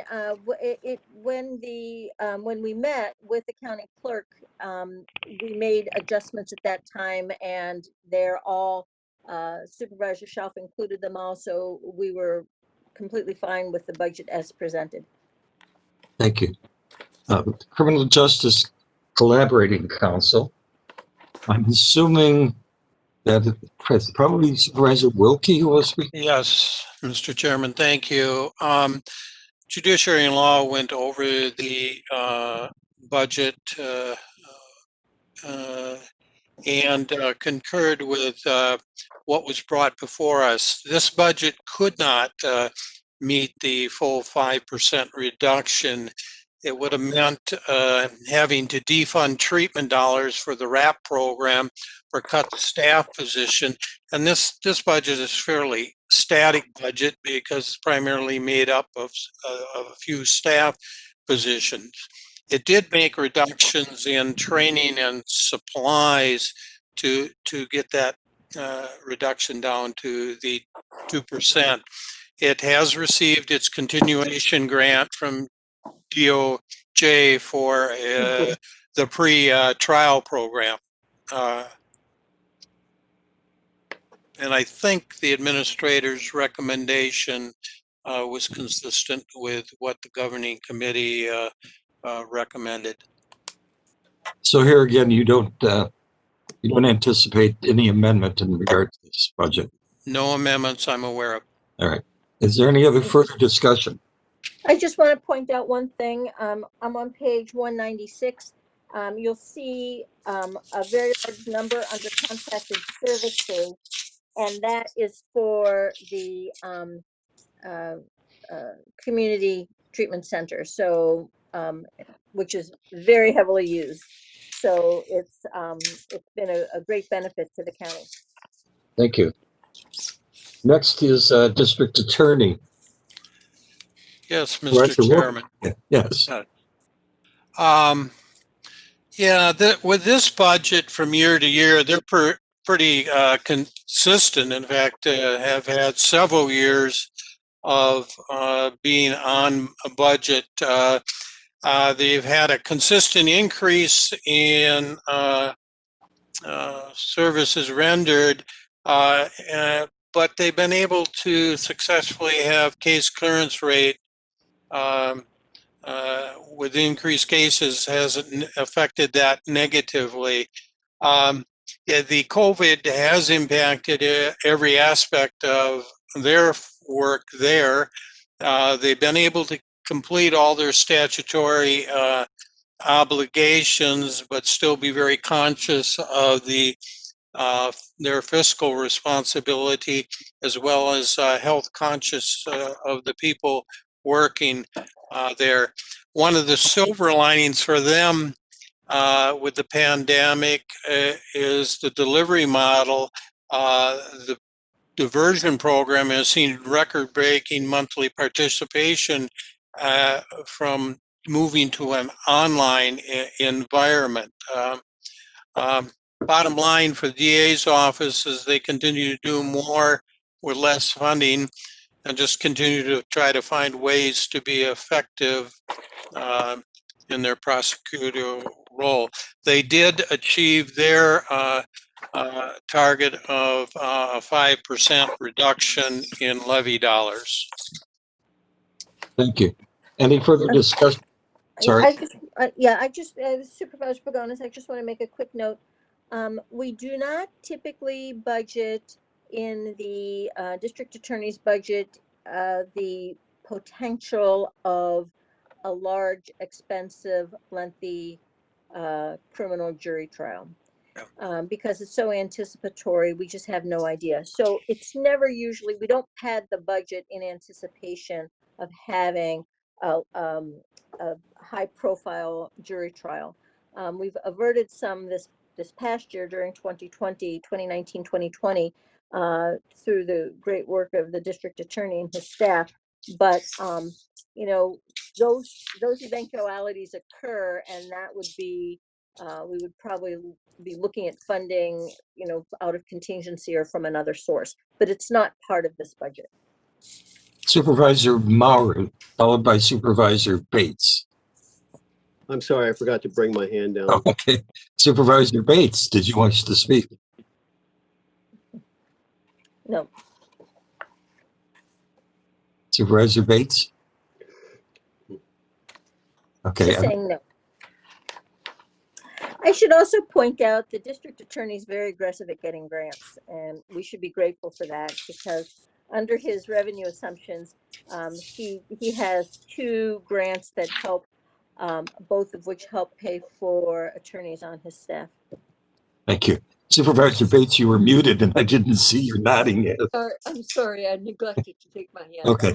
And I neglected to mention at the beginning of this whole process, you may notice that the chair did not call for a suspension of the rules.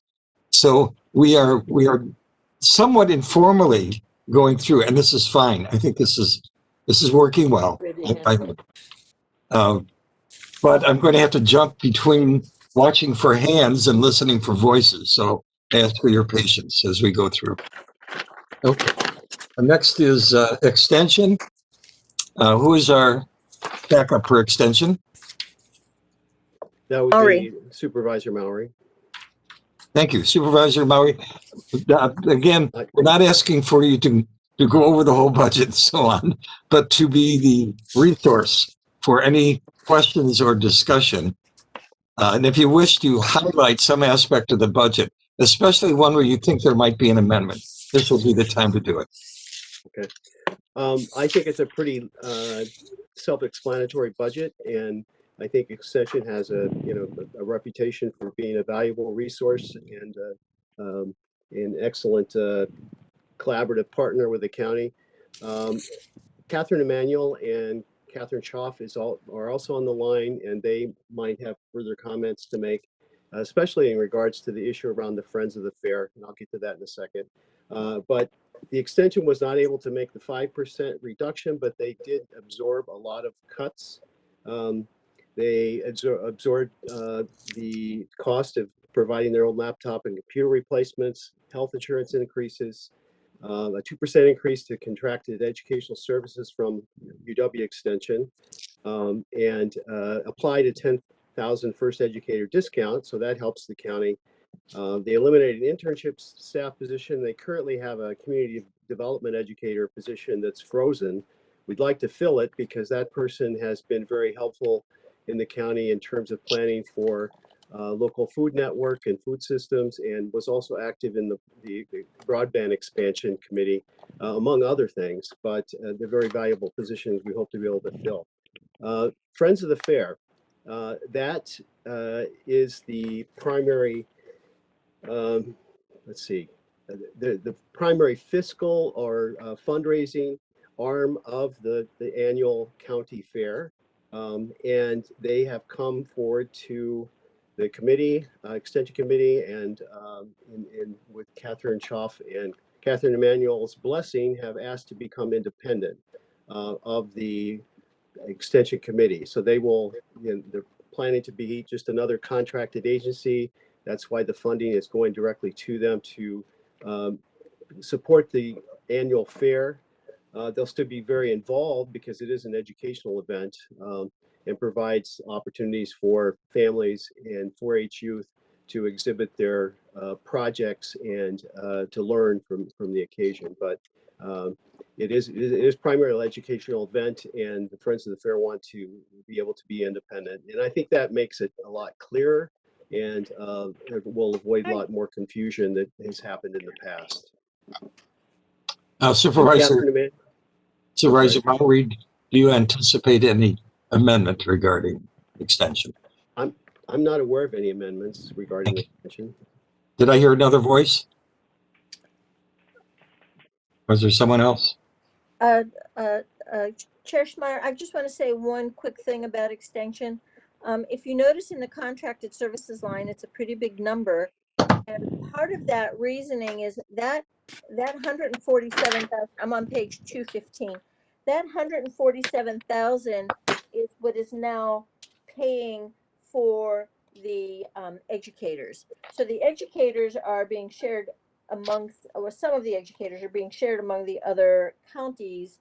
And so the that's now considered a contracted service through the UW system. And so the extension is paying for the educators in that line item. And I think Supervisor Myrie, I got that correct, right?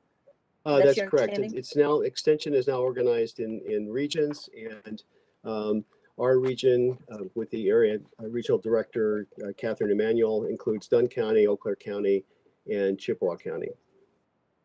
Supervisor Mowry, did I cut you off a moment ago? No. Okay. I see no other hands raised. The next item is facilities. Who will be our backfill for this?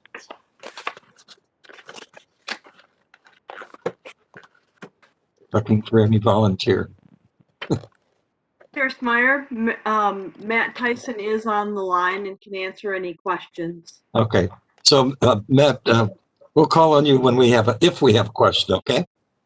Is there any discussion or any question about the facilities budget? I want to point out a few things. This is Supervisor Pagonis. Under other revenue line, I'm on page 221. Under other revenue, the facilities department gets revenue from the health department, from city law enforcement, and from the drug task force. So they pay essentially rent to the county, and it comes in through facilities because they maintain it. In the contracted services line, it's very confusing to me, but that's primarily utilities, refuse collection, grounds maintenance, and that type of thing.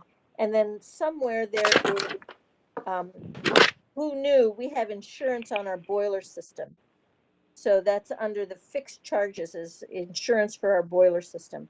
So it's an interesting budget if you saw my notes, that because it's so vast, and the facilities department is involved in consultation with Beaver Creek, and also is required to maintain the other facilities that the county has.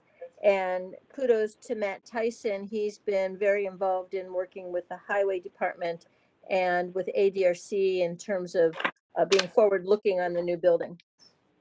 Thank you. I see no hands raised. I hear no voices. The next unit is the finance department. This would be Supervisor Pagonis and Director Kirk. Are there any questions, or is there any discussion regarding the finance budget? No, when we met with the finance director, there was a position that we felt strongly about replacing, and Administrator Shelf put it back in the budget. So the Finance and Budget Committee was fine with the budget as presented. Thank you.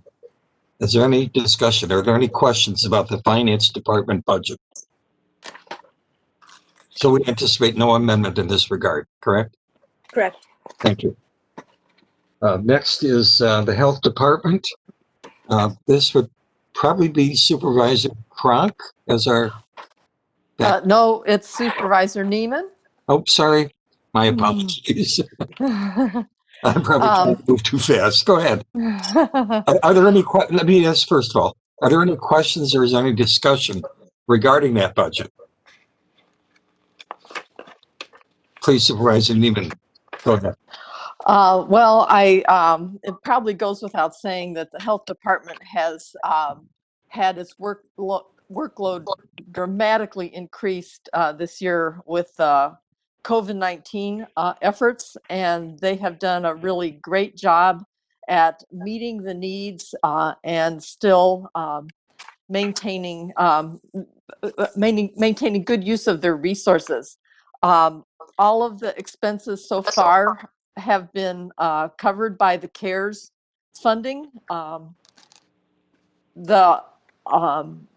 In the coming year, it's hoped if there's a vaccine available that the health department will be involved in implementing a mass vaccination, which is going to put some pressure on resources, and it's hopeful that there will be continued CARES funding to cover that. But I just think kudos to them and the responsible way that their finances have been handled. They also, the Board of Health approved holding not fines, but fees and such at the current level for humanitarian purposes. And I think that's a great move. Thank you. Are there any questions or any discussion? Just a reminder to supervisors, the health department is a city-county collaborative, which I think we have to keep in mind. Okay, thank you. Next is the highway department, and I'm assuming Supervisor Henning will be our backup here. And okay, any questions or discussion regarding the budget of the highway department? I have a few comments. Supervisor. Yeah, I think it's notable that the highway department, the levy funding that they get is less than 7% of their entire budget. So it's a really very small amount. They actually have about 1,600,000 on the levy. So we borrow a lot to redo our road repair. On page 246, under the supplies and expenses, obviously that's the actual materials for road repair, and and then there's equipment, a large number for equipment. So they do a good job. That the tax levy dollars are primarily used for winter and summer maintenance, and so the problem, we've decreased it year after year because we've borrowed instead of continuing to give them levy. And since I've been on county board, it's been a dramatic decrease. But what happens is that there may be consequences in terms of their general transportation aids from the state, because it runs at a 3-year average. So there's some concern that their general transportation aids will start to go down because of our continued deterioration of using levy dollars in the highway department. So it'd be something to keep in mind as we move forward. Thank you. Supervisor Henning, did you wish to make any comment or whatever? Oh, I don't think I can add anything that she hasn't. We don't have any other questions. Okay. All right, then we will move on to human resources. This would be Supervisor Beckfield, I think. Eh? Yes, I'm here. Okay. Any questions, discussion about the budget of human resources? Supervisor Beckfield, did you wish to make any clarifying statements? It's just a very exciting committee to be on. Thank you. That was a very exciting comment. Thank you. Okay. And then with regard to, I'm on page 256, with regard to contracted services. And as I said, next year, we really need to have each department lay out what this means. There are several things that are being contracted, something called Lighthouse, which I believe is an employee, an ability, Supervisor Beckfield, you're going to need to help me. Employees are able to go in and comment and Correct. inform HR as to how they're feeling. That also includes an employee assistance program called Real Living, and it includes an outside consultant called M3, who is supposed to be helping us getting reasonable health insurance. There have been some other new funding put into this department, one of which is a new learning and training platform through an organization called NeoGov. That's all I have. Thank you. Are there any further questions, any further discussion regarding human resources? The next on our agenda is human services, and our backup here is Supervisor Bates. Are there any questions? Is there any discussion regarding the budget of human services?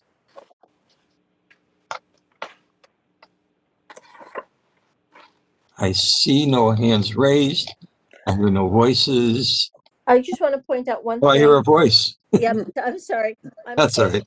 On page 276, it reflects that the total budget is 43 million. I just want to point out that's Fund 205 and Fund 206 put together. Fund 206 is specifically the economic support group, and so there's a lot of funds that pass through. And then Fund 205 is everything else. So it's all the levy dollars are designated for the everything else. I think very little levy goes into economic support. Thank you. Thank you. Supervisor Bates, did you wish to make any clarifying statement? Only in the sense that I think obviously as you look at the budget and look at the adjustments that were made to the budget, and recognizing that there are some risk factors involved in reductions that have been made. However, would like to really thank Budget and Finance and the county administrator for really a lot more communication in regard to this budget and coming up with a budget that people could agree on. So I think obviously, as with the health department, the impact that we're feeling with COVID and with the economic downturn and with the ongoing poverty levels in our community still continue to have an impact on the budget itself. And I feel encouraged that we have been able to come up with a budget that I think is one that the board can be proud of and acceptable to this kind of investment. Thank you. Thank you. I see no hands raised. I hear no voices. The next on our agenda is information systems. Who will be our backfill here? I thank you, Chairman Smyer. This reports to your committee. Thank you for sticking me with that, Supervisor. I'm trying to remain neutral as the chair. I can make a few comments. Yes, please. This is where we took out the Granicus, both the purchase and the maintenance of the software. The number I have handwritten is 34,836. Right. There's also a different piece of software included in this called Zen City. I'm not making that up, for $12,000, which is for citizen engagement. And the Finance and Budget Committee thought that sounded like a pretty good thing to do. I'm a little dismayed. We had absolutely no public comment tonight as compared to many of our previous meetings. And this is the night that I think people should be commenting. So having a citizen engagement software, I think could potentially be helpful. And on that note, Administrator Shelf and I are looking at making the budget survey to not be a budget survey, but to be a community survey and to have it being ongoing. And I don't know if the Zen City can help, but we're looking forward to doing that. Thank you. Supervisor, I'm sorry, Administrator Shaw, did you wish to comment on that? I would actually second everything that Supervisor Pagonis has said. Okay, thank you. I see no other hands raised. I hear no other voices, I don't think. Next unit is, I'm sorry, Parks and Forests. Supervisor Stelgis. Yes, thank you. Are there any questions? Any concerns about Parks and Forest budget? Supervisor Stelgis, comments?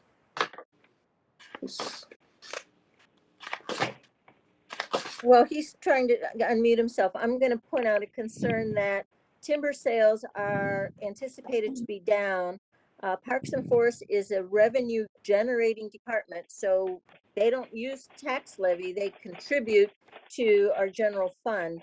And so there's some concern that timber sales being reduced, and we're seeing about a $400,000 decrease in revenue from them. So it will be, they have cut some expenses, so they will be still making some contribution. And then on the contracted services line, I'm on page 327.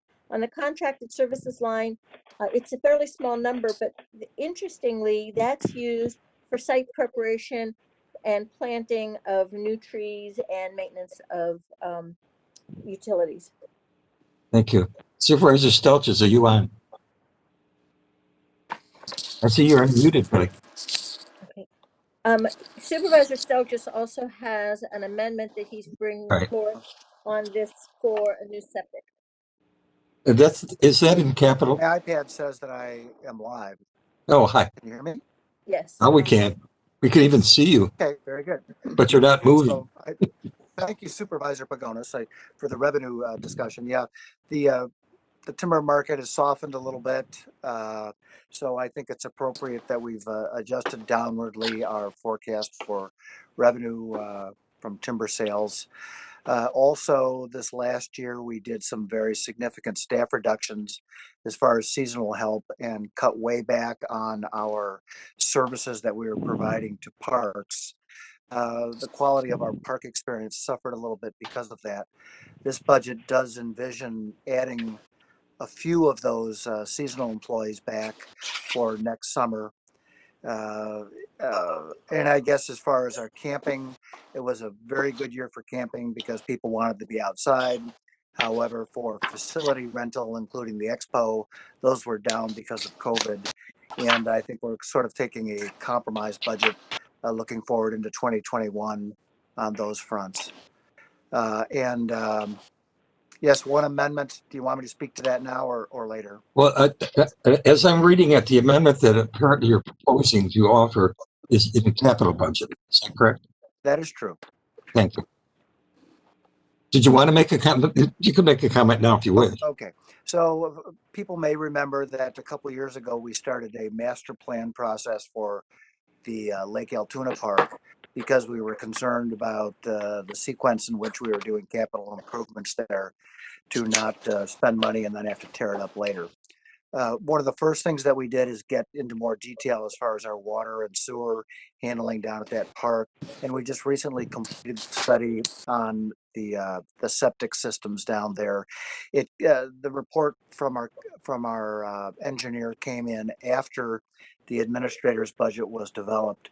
And the report came in and identified a major either failing or about to fail septic system down there at the park. So we really need to address that. So that was added in after the administrator's budget in order to be able to address that as soon as we possibly can. Thank you. Are there any questions? Any discussion? Further discussion? See no hands raised. I hear no voices. Thank you, Supervisor Stelzis. Next is, Mr. Chairman, yes, sir. I think we skipped information systems on No, we page didn't. 315, didn't we? I don't think so. Then, okay, thank you. Is there something there that you wanted to address? No, that's Oh, okay. I thought we skipped and went to Parks and Forest. no, I hope we didn't. No. He called it something different. Okay, thank you. Next is planning and development. This will be Supervisor Gibson. Gibson. Is there any discussion or any questions regarding planning and development? Supervisor Gibson, any comments? Well, I think the planning and development department does a very good job of bringing things forward to the committee, and we go through everything. We've spent a lot of time over several years, making sure that, the fees that we're charging get adjusted every year to cover the cost that staff is, spending their time on. And other than that, I think the department's doing a very good job. Okay, thank you. Any discussion questions for planning and development? There are two amendments related to this. One is related to the restoration of an administrative specialist 2 position, and using the cost for that, as I mentioned earlier, is $33,700. 32,000 of that is coming from the levy dollars that they were going to use to fund the vehicle. And Supervisor Dunning has a proposed amendment as well. Thank you. We'll move on now to register and probate. Yes, Mr. Chairman. Supervisor Wilkie. Well, let me ask if there are any questions or any discussion first. Thank you. Supervisor Wilkie, go ahead. Only brief comments. This is one of our smaller departments in the county, and it continually stays on budget, but yet has continued to deliver services to the circuit court and to the citizens of Eau Claire County at a high quality on an ongoing basis. There was the inability for them to be able to meet that 5% target reduction, being a small department, and primarily the reason for that is because of the benefit selection of the very few people that they have in the department made that not realistic for them. They do collect filing fees for probate and guardianship, and that's been stable for the last 5 to 8 years. They are projecting and believe they can reach that $36,000 of filing fees for year 2021. Thank you. Any questions, discussion? I see no hands raised. I hear no voices. Thank you. Next is Register of Deeds. Questions, discussion about that budget?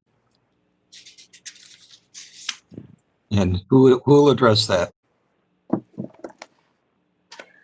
It's a department within the planning and development. So reports to Supervisor Gibson. Thank you. Committee. Supervisor Gibson, any comments? No, I have no comments. They come and presented their budget to us at the committee, and everything looked good to us. They explained things to us very well. So. All right, thank you. Chairman Smyer, I think it's Yes, notable to point out that this is another revenue generating department. So they bring in more dollars than they use to operate the department. And so the remaining amount goes to the general fund. So they contribute to the general fund. Most of what they do, I mean, obviously working with real estate attorneys and realtors and their filing fees, most of which they give to the state, some of which they keep, for their own operations. But they have been fabulously consistent in making a contribution to the general fund. They have not seen a decrease in 2020 as a result of COVID. Well, I take that back. They have seen a decrease, but there was some expectation that it would get made up. And what is, if I may ask, what is the anticipation of the effect of COVID-19 in the budget we're looking at? Well, it's really tied to property sales and individuals doing property searches and filing fees for new deeds and new mortgages, and so that's where their funds come in. So there was a point at which the housing market seemed to soften, and then it was my understanding that things improved. So that's Okay. we're hopeful that things will remain strong for them, but they've Well, done a good job and have remained consistent. yeah, Chairman Smeyer, this is Supervisor Leary, Vice Chair of P&D. And one thing I remember from the presentation was that because of the lower financial rates, a lot of people were doing some of that so that they were seeing more activity, which resulted in fees. So I just thought that would be an addition. Okay, thank you. Any other questions or discussion regarding register of deeds? The next on our agenda is Sheriff's Department. Any questions or discussion regarding the Sheriff's budget? And then I'll ask Supervisor Wilkie to comment. Questions, discussion. Supervisor Wilkie. A couple things that I think the board should be made aware of.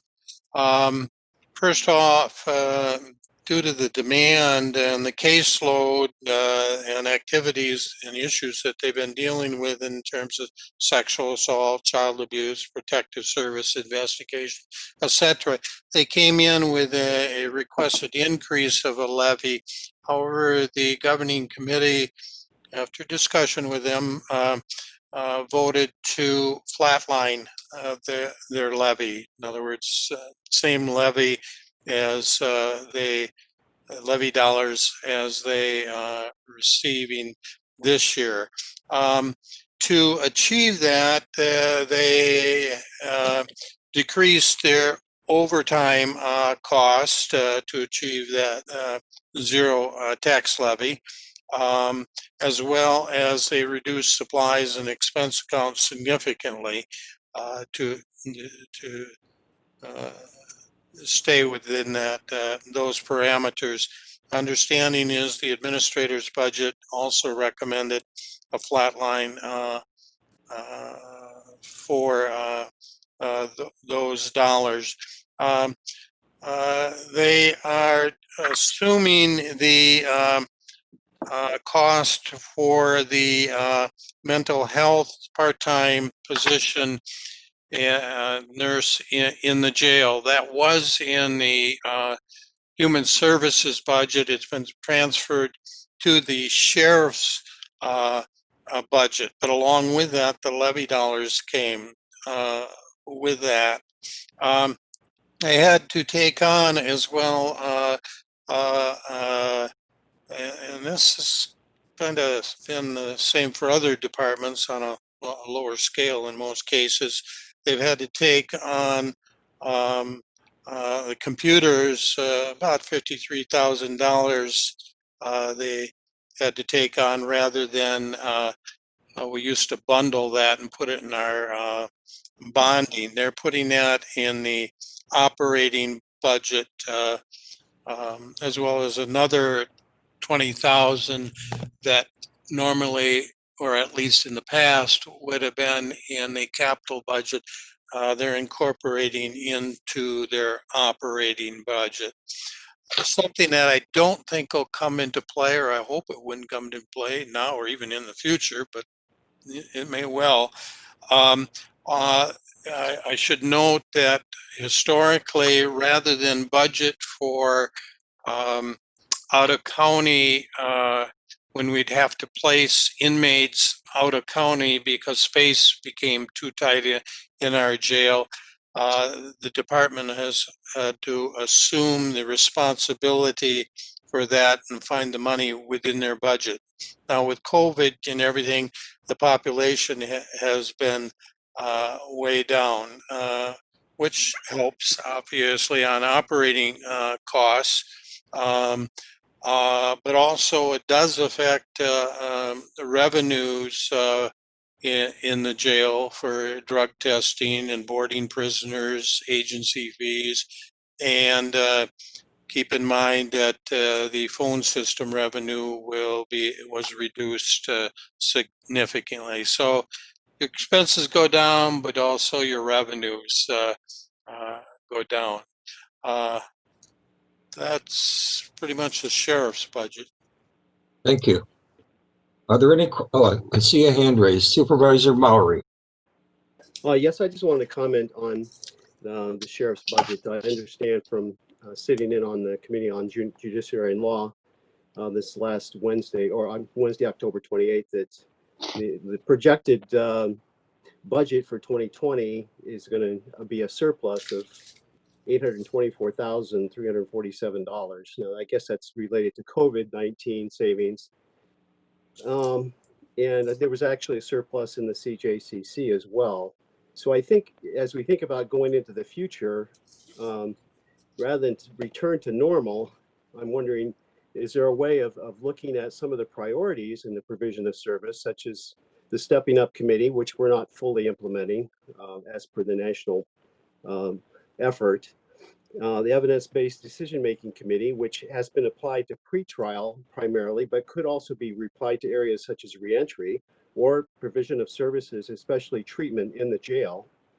And the Crisis Network Committee, we're really needing a place where people could go. We have a temporary, like a 4-bed facility, but if we had a regional crisis center that could be developed in conjunction with the area medical providers and the university and other partners, that would really save money as well as help stabilize people and prevent them from being placed in more expensive institutional environments such as Mendota.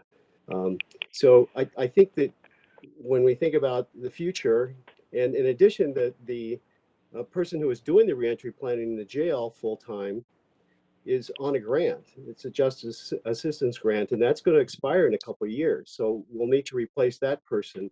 So I'm hoping that the sheriff's budget could provide some help in those areas that will keep the jail population down, as well as help connect people with treatment, provide a safe handoff into the community, and lower the recidivism rate for people because their needs are being met when they reenter the community.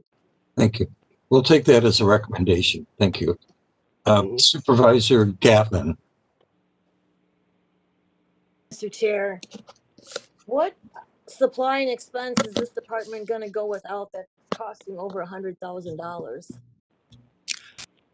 I'm sorry, I can't answer that to that specifics. That's I don't know if it was $100,000. If Danielle happened to be with us online, are you able to answer with more specificity what expenses and supplies? This is Supervisor Pagonis. There was an expense in 2020 where an inmate had a suicide attempt and was hospitalized, and so there had to be a guard there for the entire time of his hospitalization. And I believe, Supervisor Gatling, you would be aware that when you have a 24/7 operation, it requires 5 individuals to man that. So personnel, not supplies and expense? Well, I think that they hire outside guards. There are only 19 patrol officers, and there are only 3 patrol officers on the road at any given time. So it would be a hardship to take a patrol, someone off of patrol and put them at the hospital. So I think they hire, like the same type of people that do the transports, those deputies that do the transports. but I think that contributed where it says the adjusted budget under supplies and expenses included that expense. Thank you. Supervisor Gatlin, was that sufficient? Well, what if this happens again and there's no money in the supplies and expense budget? Are they going to use maybe that some of that 824,000 surplus? That goes. Oh, that carries over at the end of the year. No, it doesn't. It goes into the general fund. Goes into excuse me, that's what I meant to say. Okay. They don't get to keep that money. Right. They each year after year, the last couple of years, the sheriff has brought back in money to our general fund. No, that doesn't carry over for the next year for their budget. I'm sure they'd love it, but So that's not the way it works. The crisis was so unique that they don't feel they need to put that in the supplies and expense any longer. Supervisor Gatlin. It's a risk factor. One at a time, please. Meyer. Who's just answer Supervisor Gatlin's question. So that was a very unique situation. It's an individual who's now he's probably at Dodge. He hasn't been. He's in prison now, and it was a very long time that he was in the jail because of the court proceedings. It was a pretty serious felony. We don't have a lot of those, and Supervisor Wilkie is correct that there's a risk factor. Of course, there's a risk factor, and they were able to manage it within their budget. They didn't come to the county to take contingency dollars to pay for that. They managed it within their budget. Meyer, this is Danielle Powers, if I may speak. It seems Yes, like they would be doing something drastically different if they go from $285,000 in 2020 and they adjust it to $285,000 and they estimate $199,000 and then it's reduced to $96,000. Ms. Powers is here to respond without objection. Thank you, Smeyer. One of the main factors in this $100,000 that you're looking at in the difference is related to our grants. In previous years, we used to budget for grants a little bit different than how I budget for them since I've become part of the team. We would have one account that was a budget of that $100,000 for expenses related to grant funds. Those could be any sort of expenses depending on the grant. I previously did not budget for that way. What I do in our budget to keep it more in line is I budget for the exact grant for the revenue that I know we are going to receive. And those are the items that you vote on sometimes mid-year. Sometimes we don't know about the grants until they come in front of us for approval. And we would have an item line that would have a revenue and a matching expense account. So that $100,000 that was just more of a broad expense account for those items has been taken away. So it's a different way of accounting, different way of accrual. Correct. Thank you. Thank you. Supervisor Cronk, I think, is next. Thank you, Mr. Chair. I do have two questions, but I wanted to first echo Supervisor Maury's comments with many exclamation points and underlines to emphasize and just say, in some of this summary, I know that there is language around housing is such a huge need for people as well as mental health. And Supervisor Maury also talked about reentry. The reentry coordinator is, I'm sure, completely overwhelmed with all of the need. And one thing that I want to emphasize is there's been 2 years in a row, to my knowledge, perhaps longer, where there's been language saying that they really don't have the time or the funding for prevention. And I need us to be asking the question, when will that occur? Because we can talk about reentry, but we also need to be talking about entry and prevention.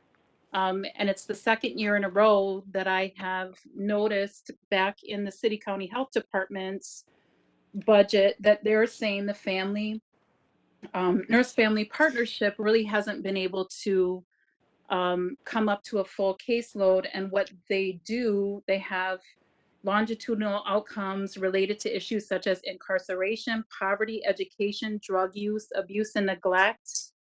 You know, these are things that we need to be forward thinking when there's any type of surplus in any budget, that yes, we want to address reentry. People need supports, people need housing, they need mental health, they need connection to their children. They need to have connection within the community and employment and all of those things, but we also need to be focused also on entry. So I just really wanted to solidify that statement and say that's not just the work of one department. This is all of our community. It should be the work of every department. And then as far as questions that I had, I have two questions. Can somebody tell me, and I understand that, you know, Huber, folks in Huber, really that hasn't been happening due to COVID, but I want somebody to tell me what is the exact cost of per month of somebody currently who would be residing in Huber. And then second, it's on page 388, the other drug forfeiture fund revenue. I just want some explanation on that. I'm very confused and I just need some more education. I've been trying to ask that for about 3-4 months and I'm still unclear. So what is that? What is the drug forfeiture? What drugs are we talking about? What is that fund? Is that part of, does the other 50% go into a school fund, but there's supposed to be some public trail within the Department of Administration's website? I need some more education on that and I want to know what that is. Ms. Powers, can you respond to that? Yes, I can respond to the drug task force. So the revenue from there is brought in from federal forfeiture funds. When the program was first started, it was a grant. Now those are funds that are seized federally. It could be from cash that is found during a bust or money that is Apologize, but I'm not able to hear you. Is anybody else struggling? It's very unclear to me. You're cutting. You're cutting out. Okay. Can you hear me better now? Yes. Yes. Okay. So a portion of that is state and federal forfeiture funds that the drug task force receives from things that they maybe would find money in the mail that's being shipped related to drugs. It could be when they're actually on scene at a drug-related incident and the money is tied to the drug incident.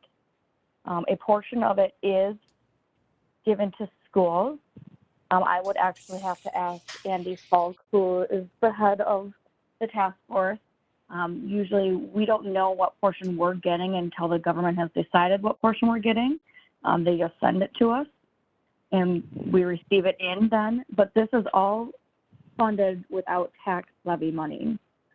So anything that they spend throughout the year on expenses for West Central Drug Task Force, they bring the money in from an account that they have their federal funds in and transfer it into the Eau Claire County system. May I ask a Mr. clarifying question? Go ahead. Yeah. Okay, so my understanding after a conversation with Corp Counsel, I understand that whatever those amounts are, 50% of it goes to the school fund. However, the other 50%, there should be some public accounting that we can see the trail of what that exactly was, what's been taken, how much, what types of, you know, items we're talking about. And to my understanding, this is where I'm asking for some clarification, that trail is supposed to be listed on the Department of Administration's website. And so far for, I believe it's 2018, 2019, and 2020, I don't see the West Central Wisconsin Drug Task Force listed at all. So that's the question I've been asking to try to get some clarification on. And is that what we're talking about? Yeah, please. Can I ask you what site you're looking at?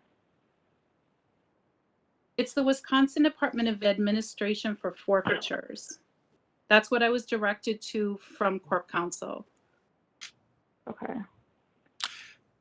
Mr. Chairman? Just a moment, Supervisor Wilkie. Supervisor Crunk, apparently you might be asking a question that can't be answered on the spot.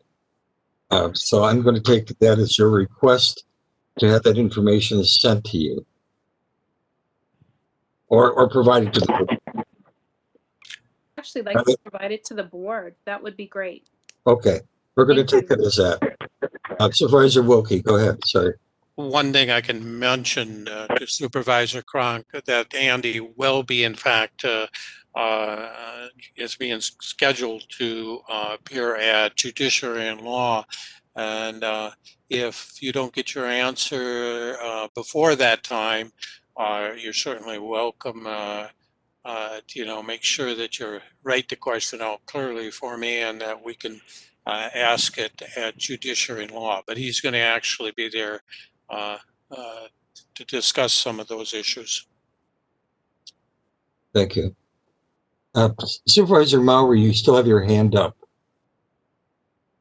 Sorry. Did you wish to speak? No, I'll take it down. Sorry. Oh, thank you. Okay. I see no other hands raised. We're going to go on. Supervisor Meyer, we did not answer Supervisor Cronk's other question. If we could have a chance to do that. About Huber, thank you.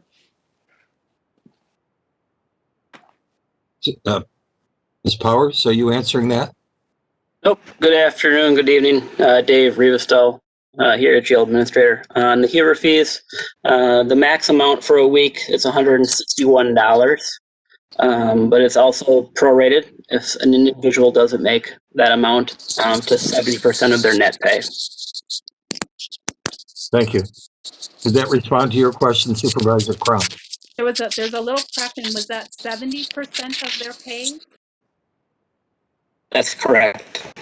Okay, thank you. I just want to make the comment then that when we're asking people to be able to pay their Huber stay at 70% of their income, and we have 42 to 46% of the people in our county living in poverty, and we also have folks that need to potentially pay rent elsewhere or child support or all of their other responsibilities that they need to pay. And in our area, we ask people for subsidized housing for 30% of their income. That is something that I want this board and this body to strongly consider, that 70% of somebody's income is quite high for sliding scale. And I just wanted to make that comment and that point for the board. Thank you. We'll take that also as a recommendation. Thank you. Next is Treasurer. Any questions or discussion followed by comment from Supervisor Wilkie. I'm sorry, Supervisor Pagonis. Questions, discussion? Supervisor Pagonis. Yeah, we're taking a really big hit. Treasurer is also a revenue generating department. And because interest rates are so low, our investments are just not bringing very much in. So you could see that in 2016, there was a great deal more brought in year than other revenues than she's anticipating in 2020 and 2021. And it's just because of the chaos that the economy's been going through and the interest rates. So where we benefit in terms of our borrowing, it's a detriment in terms of our investments. Thank you. However, our property taxes came in perfectly this year, so we did very well. Thank you. I see no other hands raised. Supervisor Cronk, did you wish to speak to this, or did you forget to take your hand down?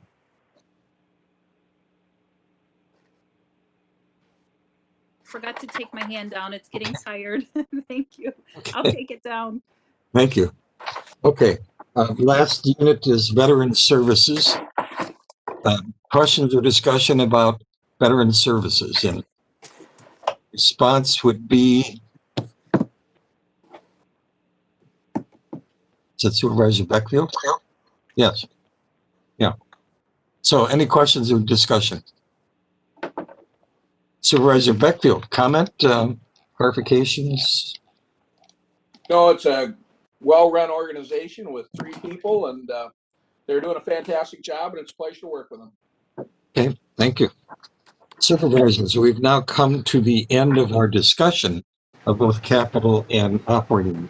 And now we will go to the action items. And as we do this, we're going to return to a more formal process.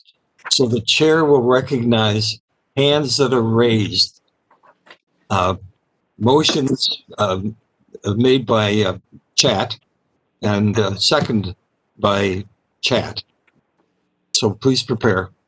In the capital budget, let's begin with the Committee on Finance and Budget. And I think we'll start with the, let's start with, sorry, lost my page here. Amendment number 1, which has to do with the Highway Department facility. So could we have the motion, please? Chair Spire, this is Supervisor Pagonis. I will move Amendment 1, which is for the borrowing and construction of the highway facility. Thank you. Just for your reference, this is on page 8 of our packet. It is on page 8. Yes. Could I have a second by chat? By chat. Seconded by Gatlin. Well, thank you, but that wasn't chat. No, Okay. no, no. Sorry, this is Samantha. Seconded by Gatlin. Sorry. Chat. I apologize. I apologize, Supervisor Gatlin, that was your voice. Okay. And Clerk Loomis, you have the text, right? Correct. As you stated, it's in the packet, but I can read it when you're ready. Okay. We have the motion on the floor in a second. Is there any discussion of this amendment? Supervisor Chair, Chairman Smar, this is Supervisor Pagonis. I just want to point out that this amendment passed in Finance and Budget unanimously. It was 5-0. Thank you. I'm sorry, I forgot to ask for the background. Thank you. I've already given you a background. I'm not sure. Yes, you have. More. That was the purpose of the earlier discussion, so thank you. Supervisor DeLuca. Thank you, Mr. Chair. With this high amount of borrowing, is that going to affect our rating if we decide to borrow any other time in that 20-year period? That's a great question.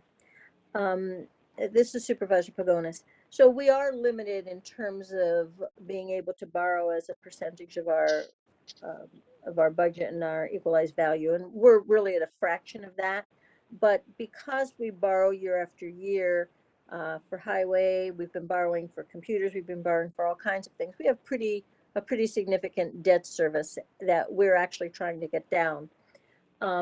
Because this is a 20-year borrow for a building, we feel that, and we've discussed this with our bond people, we feel that this will not be a detriment to our bond rating because it is for a building. It is exactly the kind of thing that should be borrowed for.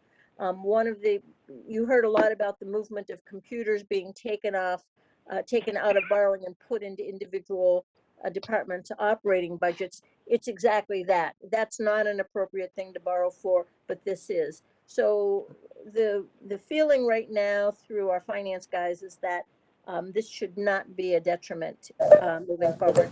We would continue to borrow. We're hoping we can get it down below the 9 million level, but we would be continuing to borrow for some of our routine things like vehicles and highway related things. Thank you. I see no other hands raised. If I remember correctly, Supervisor Pagonis, you're my expert on this. The passage of this amendment would require a 3/4 vote. that correct?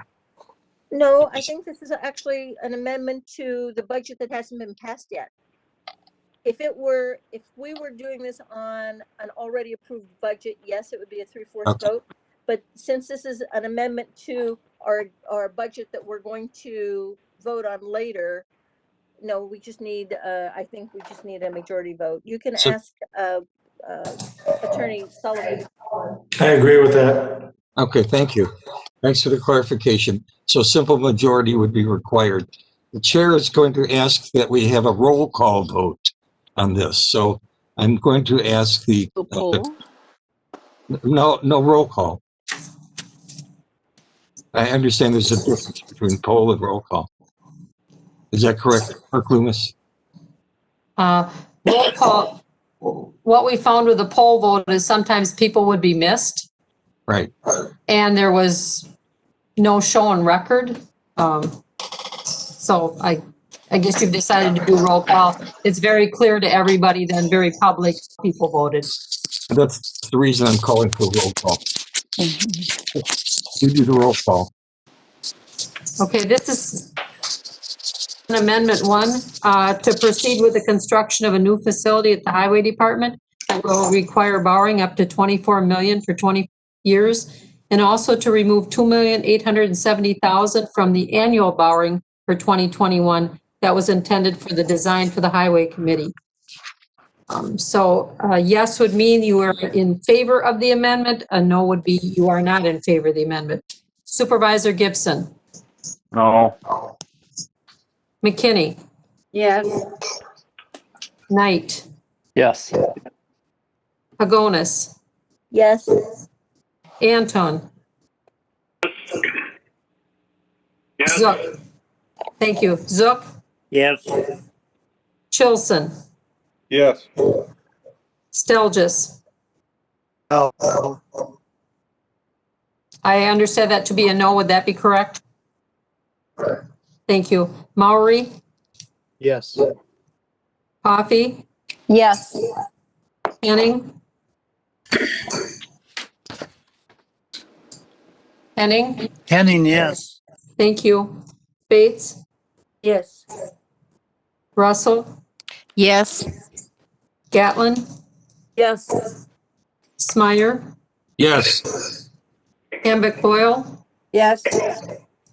Neiman. Yes. Dunning. Yes. Wilkie. Yes. Anderson was absent at the beginning. Is Mr. Supervisor Anderson on now? Okay, he's still absent. Beckfield. Oh, yes. Schneider. Yes.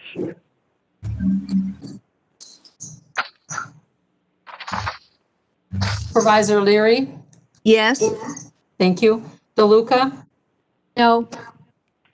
Jansen. Yes. Schraffnagel. Yes. Roberts. Yes. Kronk. Yes. And Christopherson. Yes.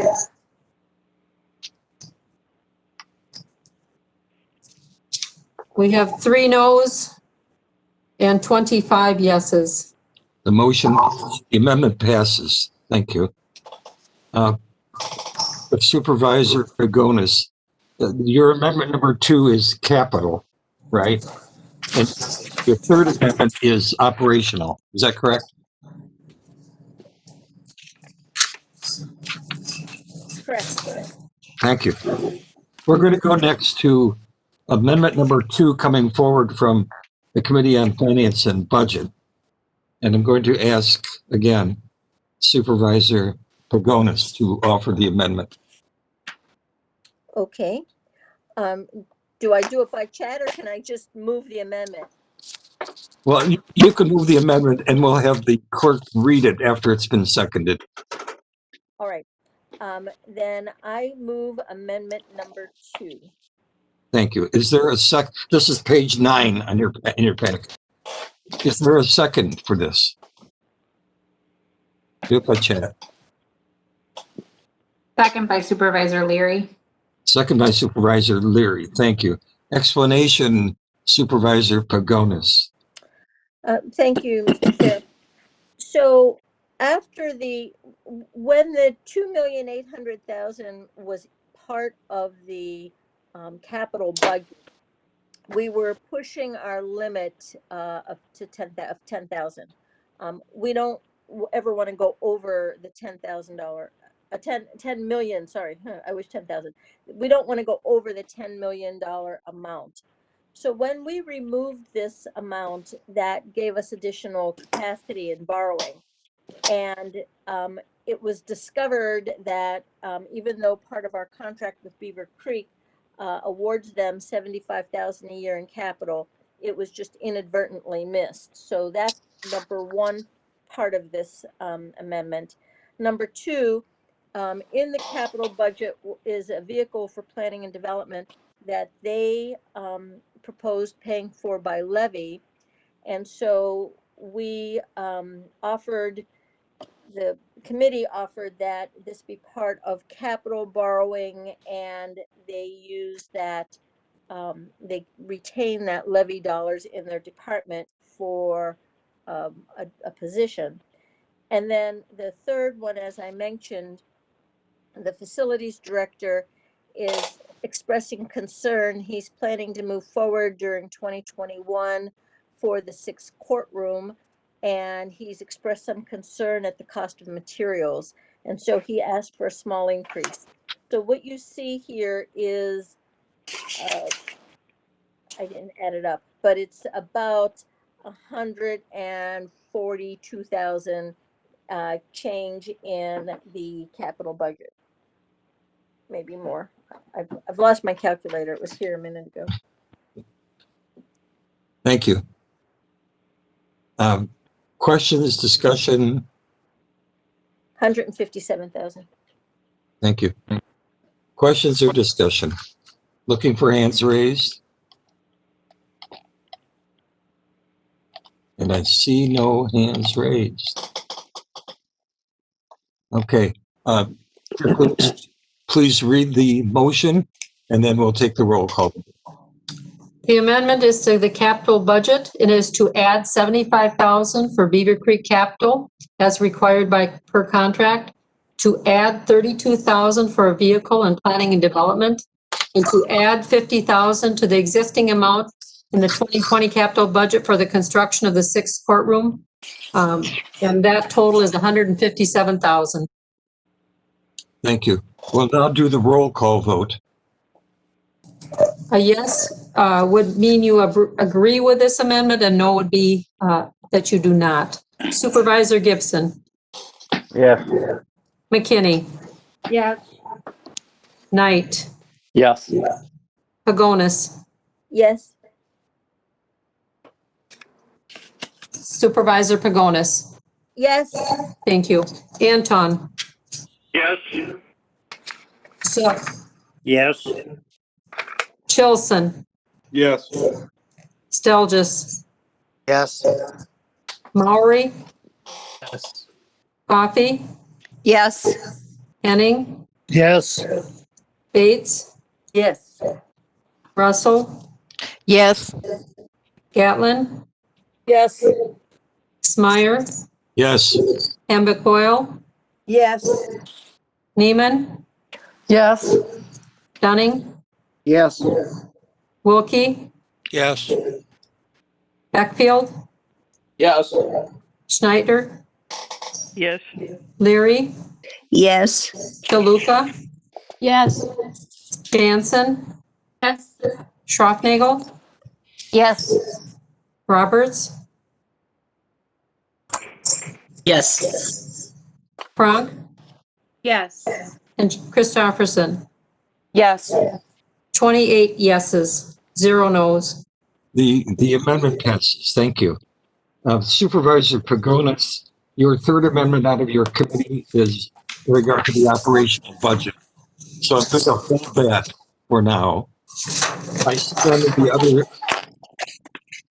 none of the other. I'm getting background noise from someone. I see that none of the other submitted amendments are relevant to the capital budget. Are there any other amendments from the floor regarding the capital budget.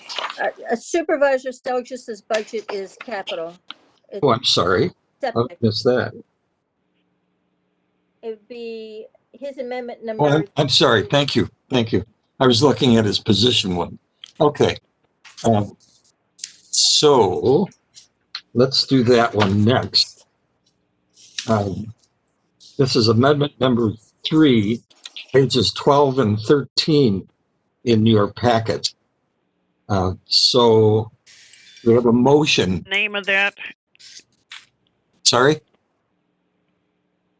Would you please read the name of that? The name for of those of us that aren't looking at our packets. Sorry. This is amendment 3 Anyway. to add $20,000 to Parks and Forest capital improvement to replace a failing septic system. Is that what you were asking for, Supervisor Schneider? Yes, she has to read it anyway, so she could Yes. just read it right at the beginning. That would be helpful. Okay, let's try to do it in order, but that's fine. We can do that. You have the information now, Supervisor Schneider, right? Yes. Okay, good. And thank you for the. So who's making the motion? Sorry.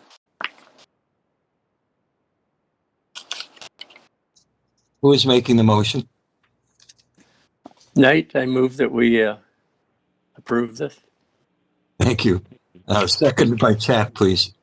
Second by Supervisor Humbach Boyle. Thank you for the chat response. Okay. All right. It was Loomis that told you. No problem. Okay. So we have the motion. We have a second. Discussion, questions. This is in regard to the septic system. I see no hands raised. I hear no voices. Clerk Loomis, please read the motion and proceed with roll call. This motion is to add $20,000 to the capital improvement budget for Parks and Forest to fund the replacement of a septic field at the Lake Altoona County Park, and the $20,000 should be funded by the bond proceeds as part of 2021 capital budget. Thank you. A yes. Ready for roll call? Yes. Okay. A yes would mean you approve of this amendment. A no would be you are against this amendment. Supervisor Gibson. Yes. McKinney. Yes. Knight. Yes. Pagonis. Yes. Anton. Yes. Zook. Yes. Chilson. Yes. Stelgis. Yes. Maury.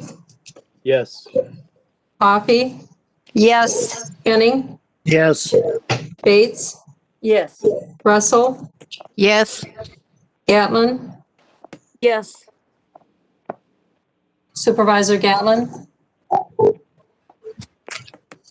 She said yes. Thank you. Smyer. Yes. Supervisor Smyer. Yes. Thank you. Hamburg Boyle. Yes. Neiman. Dunning. Yes. Wilkie.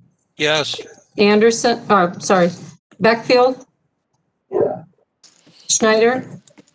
Yes. Leary. Yes. DeLuca. Yes. Jansen. Yes. Yes. Schroffnagel. Yes.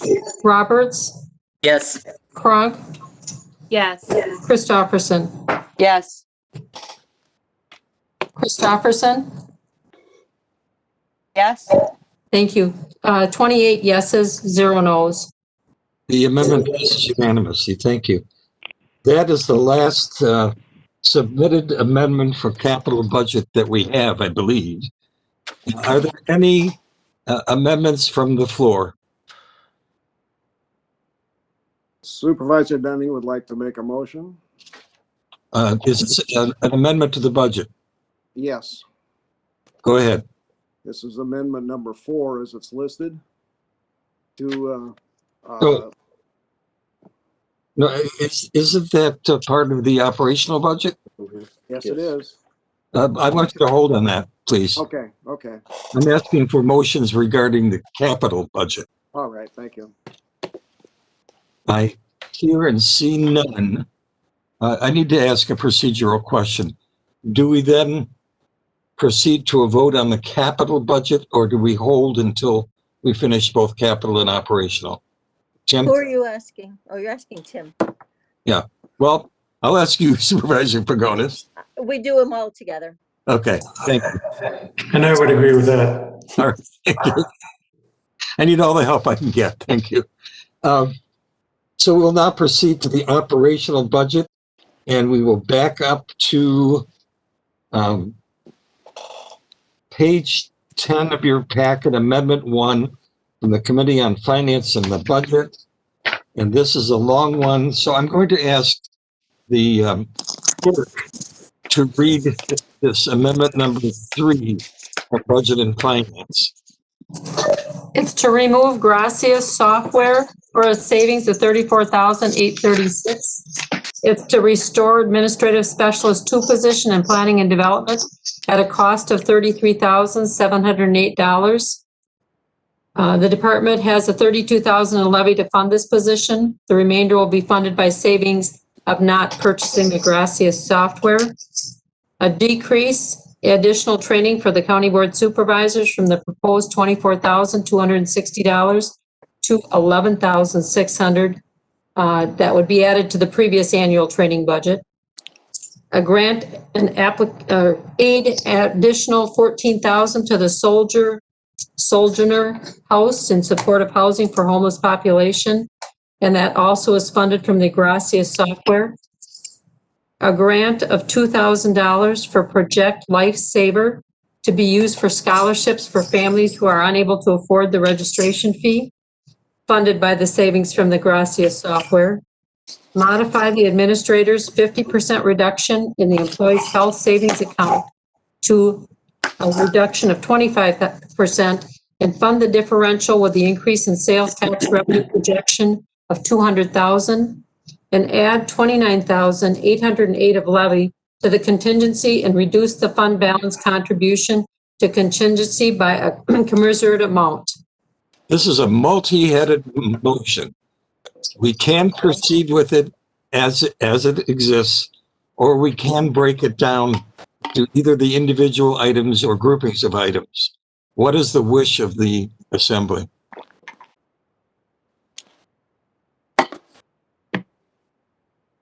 If I don't hear something, I'm going to proceed amendment as it has been stated. Via chat, Supervisor Roberts, say as one.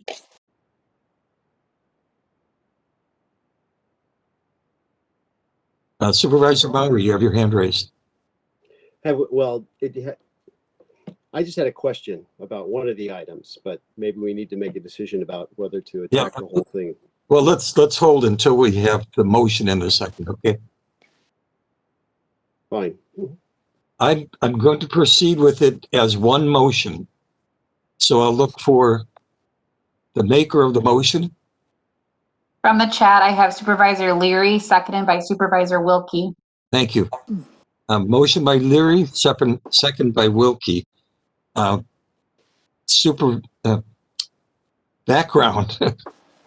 Supervisor Pagonis, you want to offer the background on this thing? Yes, sure, I'd be happy to. And that may answer Supervisor Bowery's question. Go ahead. Yes, it may. So, and I did have a narrative about this in my in our submission. Yes. So the Granica software, we did some research on it. There are a few counties that use it, typically larger counties than Eau Claire, and there are many aspects of it that sound very positive. And I have been reconsidering it, and I've been looking at the modules. But given the tight economic times, the Committee on Finance and Budget just felt that it was irresponsible at this time. And so it's certainly something that we would look at and consider in the future. But we thought that with the savings of $34,800, that it could be otherwise used. So that's that's with the Granicus, and the reminder that it did not pass the administration committee. Then moving on to number 2 is the planning and development had removed a position for the, I don't know if it was for the purposes of buying the vehicle or for the purposes of getting down to their negative 5% in savings, but they'd removed a position that they felt was really important and it was really problematic for them. And since we had additional capacity in capital and they were proposing using levy, that 32,000 in levy that was previously used for the vehicle was being shifted to this position, and so it's a $1,700 increase to fund the position. And there is outside funding that comes in with this. Number 3, with the additional training for county board, we added $400 per county board supervisor and subtracted it, which came to 11,000. When I did 400 times 29, which came to 11,600, which is the number I fortunately have there, and subtracted it out from the prior proposed amount. So there was an additional 13,000 that was available. I'm sure you've all read in the paper regarding Sojourner House. They are not housing individuals during COVID in their building on Barstow. They had moved to the ice arena someplace, and the city wanted that back. So now they are in the building that I want to say is down on Shopko Plaza. It used to be Shopko. So they're struggling. They've been moving a lot. They've been doing a lot. I learned recently that daytime programming is being done by Positive Avenues, which is a Lutheran Social Services program.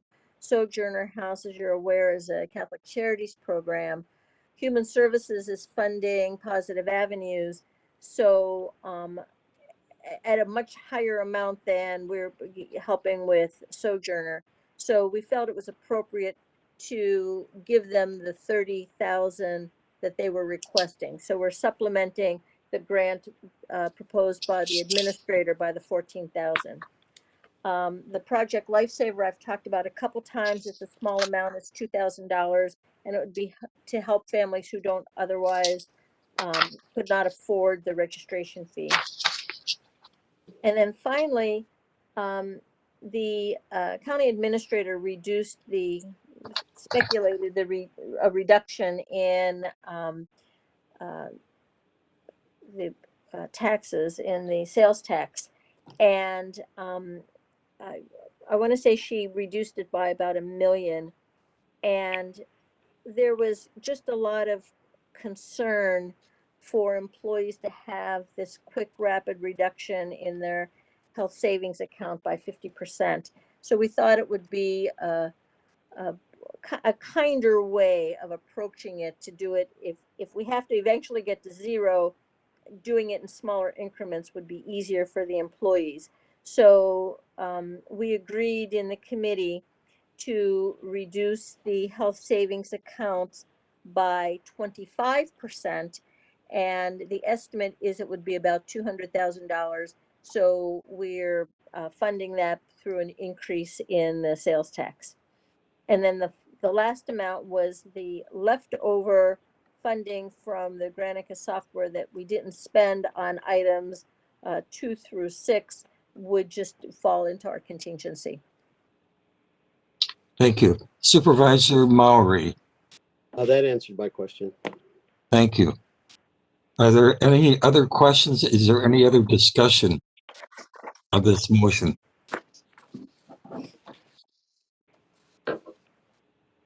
Okay, thank you. Clerk Loomis, I'm afraid to ask you this, but would you read the motion again and then proceed to a roll call vote? The amendment is to remove Chris software, which is a savings of $34,836, to restore an administrative specialist 2 position in planning and development at a cost of $33,708. And the department has $32,000 in levy to fund this position. And the other savings was by the shifting of the vehicle to capital borrowing. There's a decrease in additional training for county board supervisors from the proposed $24,260 to $11,600 to be added to the previous annual training budget. There's a grant, an additional $14,000 to Sojourner House in support of housing for the homeless population.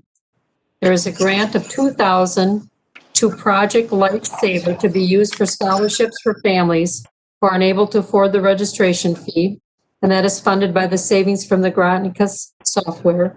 To modify the administrator's 50% reduction of employees' health savings account to a reduction of 25%, and to fund the difference with an increase in sales tax revenue projection of $200,000. To add $29,908 of levy to the contingency, and to reduce the fund balance contributions to contingency by the same amount. A yes vote would be you're in support of this amendment, and no would be you are not. Supervisor Gibson. Yes. McKinney. I have a clarifying question. If you're against just What? one of these, We can't interrupt the vote. Sorry. Supervisor McKinney. I'm going to say no. Knight. Yes. Gonis. Yes. Anton. Yes. Zook. Supervisor Zook. Yes. Chilton. Yes. Stelgis. Supervisor Stelgis. Yes. Maury. Yes. Coffee. Yes. Henning. Yes. Bates. Yes. Yes. Gatlin. Yes. Smyer. Yes. Hambrick Boyle. Yes. Neiman. Yes. Dunning. Yes. Wilkie. Supervisor Wilkie. Yes. Beckfield. Yes. Schneider. Yes. Leary. Yes. DeLuca. Yes. Jansen. No. Schroffnagel. Yes. Yes. Thank you. Roberts. Yes. Supervisor Roberts. Oh, I'm sorry, I said yes. Thank you. Cronk. Yes. And Christofferson. Yes. 26 yeses, 2 nos. The amendment passes. Thank you. Who made this? The next will be amendment offered by Supervisor Stelchis. And I have an idea here. Supervisor Stelchis, would you please offer your amendment as the motion? So you're moving that. Pardon? Make your motion. Okay. Someone going to move that so that it's visible on the screen here? You are moving it by stating it. I am moving the amendment, yes. Yes. State the amendment. Called amendment number 2. Right. State it, say it, please. You have to read it. I move Supervisor Schneider needs you to read it. number 2 Supervisor to Stelz. create a 4 FTE airport custodian position. Thank you. Second by chat. Seconded by Supervisor Christopherson via chat. Thank you. Supervisor Christopherson seconds. Explanation. Supervisor Stelchis. Yes, Chair, thank you. Sorry. So this amendment really just moves funding from contracted outside services to an internal position. This is for increased custodial services that we now provide at the airport, where we do more cleaning than we used to do. And it was anticipated that we would hire an outside cleaning firm to do that. However, we have subsequently had the opportunity to employ an individual through the workforce development department, and the student has a job coach, and we want to continue with that person going forward. I think it's a part-time position that, as it says here, 0.4 FTE. And so we're taking the money out of contracted services and putting it into an actual employee category. Thank you. Questions or discussion? I see no hands raised. I hear no voice. Clerk Lucas, please take. This amendment is to create a 0.4 FTE airport custodian position. The vote is if yes, it is an approval of it, and no is against it. Supervisor Gibson. Yes. McKinney. Yes. Knight. Yes. Pagonis. Yes. Anton. Yes. Zook. Yes. Chilson. Stelgis. Yes. Maury. Yes. Coffee. Yes. Henning. Yes. Bates. Yes. Russell. Yes. Gatlin. Yes. Smyer. Yes. Hammock Boyle. Yes. Neiman. Yes. Dunning. Yes. Wilkie. Yes. Beckfield. Yes. Schneider. Yes. Supervisor Leary. Yes. DeLuca. Yes. Jansen. Yes. Stroffnagel. Yes. Roberts. Yes. Frank. Yes. Christofferson. Yes. 28 yeses, 0 nos. The amendment passes. Thank you. Supervisors, I want to point out that it is now a few minutes after 10. According to County Code 2.04.010C, unless otherwise ordered, the board shall adjourn at 11 until 1 o'clock the next day. So I'm going to say without objection, I believe we can finish our business relatively quickly. I'm hoping in the next 25 minutes or so. So with your kind permission and without objection, we're going to proceed. Is there any objection to proceeding? We will proceed. Thank you. The next amendment is Supervisor Dunning. This is amendment number 4, pages 14 to 15. Supervisor Dunning, will you make your amendment as a motion, please?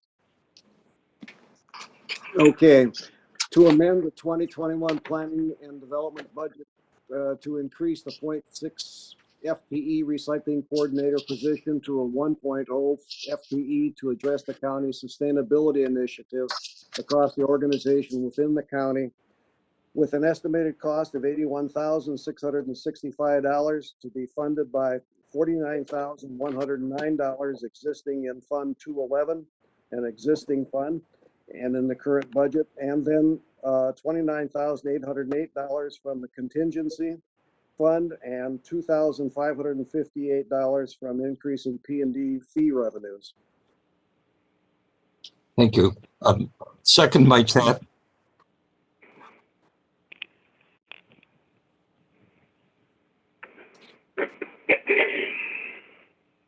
Samantha?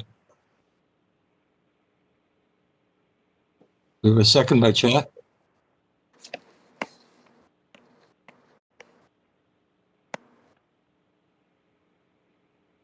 Samantha?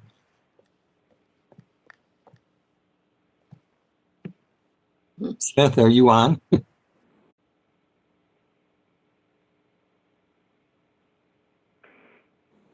Mr. Chair, I wonder if I can't second that verbally. I was just about to ask for that. So Supervisor Bates. thank you. By voice By voice, Supervisor Bates seconds. Supervisor Dunning, background. Well, a year ago in April, the county approved the sustainability resolution. And at that point in time, we had a $10,000 funding to hire an intern, which was done. And we also purchased some software to keep track of various things we need to keep track of. And now it was decided that if we're going to continue on with this, which was the intent, that we need to have more active participation, but within the P&D department to do this. So the intent was to expand the existing recycling coordinator's position, which is currently vacant, but to increase it to from a 0.6 to a 1.0 full-time equivalent, and adjust the job grade to include the sustainability coordinator. And the funding, of course, was part of the motion. That was the Fund 211 is already in the budget. It's a grant from the DNR. And then the contingency was from the previous resolution that was put into contingency, and then they're increasing the P&D fee revenues to make up the difference of 86,000. Thank you. Questions or discussion? I see no hands raised. I hear no voice.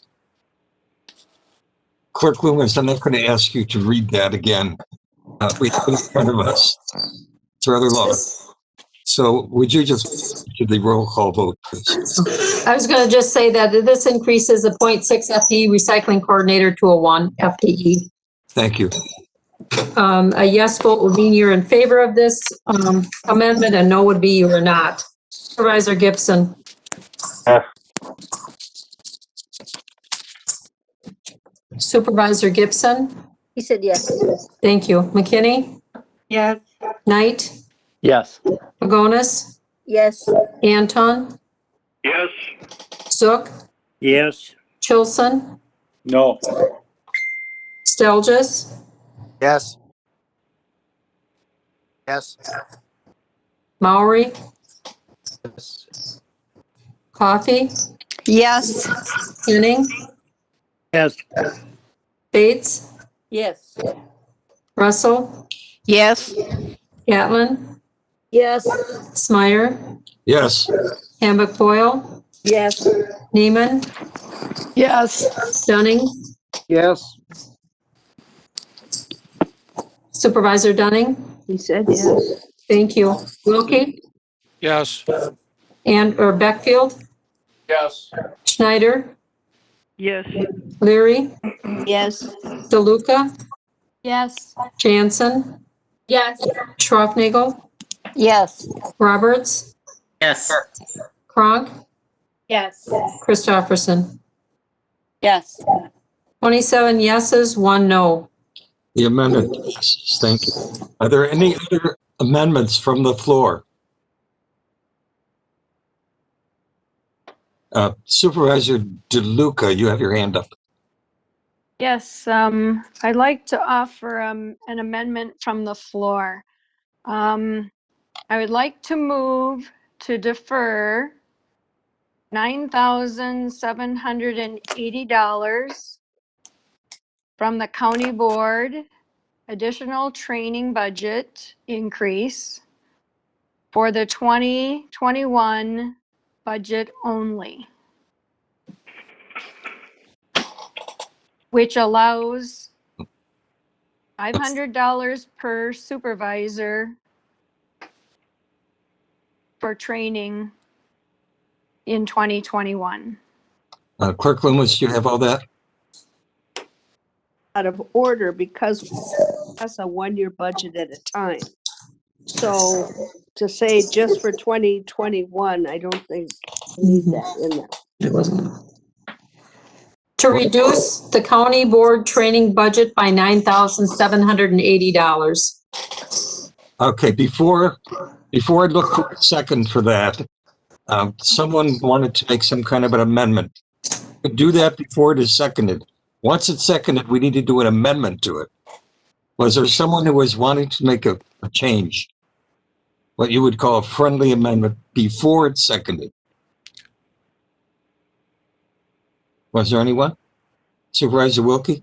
Where is the $9,000 going to? Are you planning that it just go in the contingency fund and replace the fund balance funding that, or? Excuse me, Supervisor Wilkie, that's not an amendment of the amendment. I mean, that's not a change of the amendment. That'll be in the discussion, okay? Okay, thank you. So we'll come back. I'm sorry, I don't know why I'm pointing at you. I can't even see you. Okay.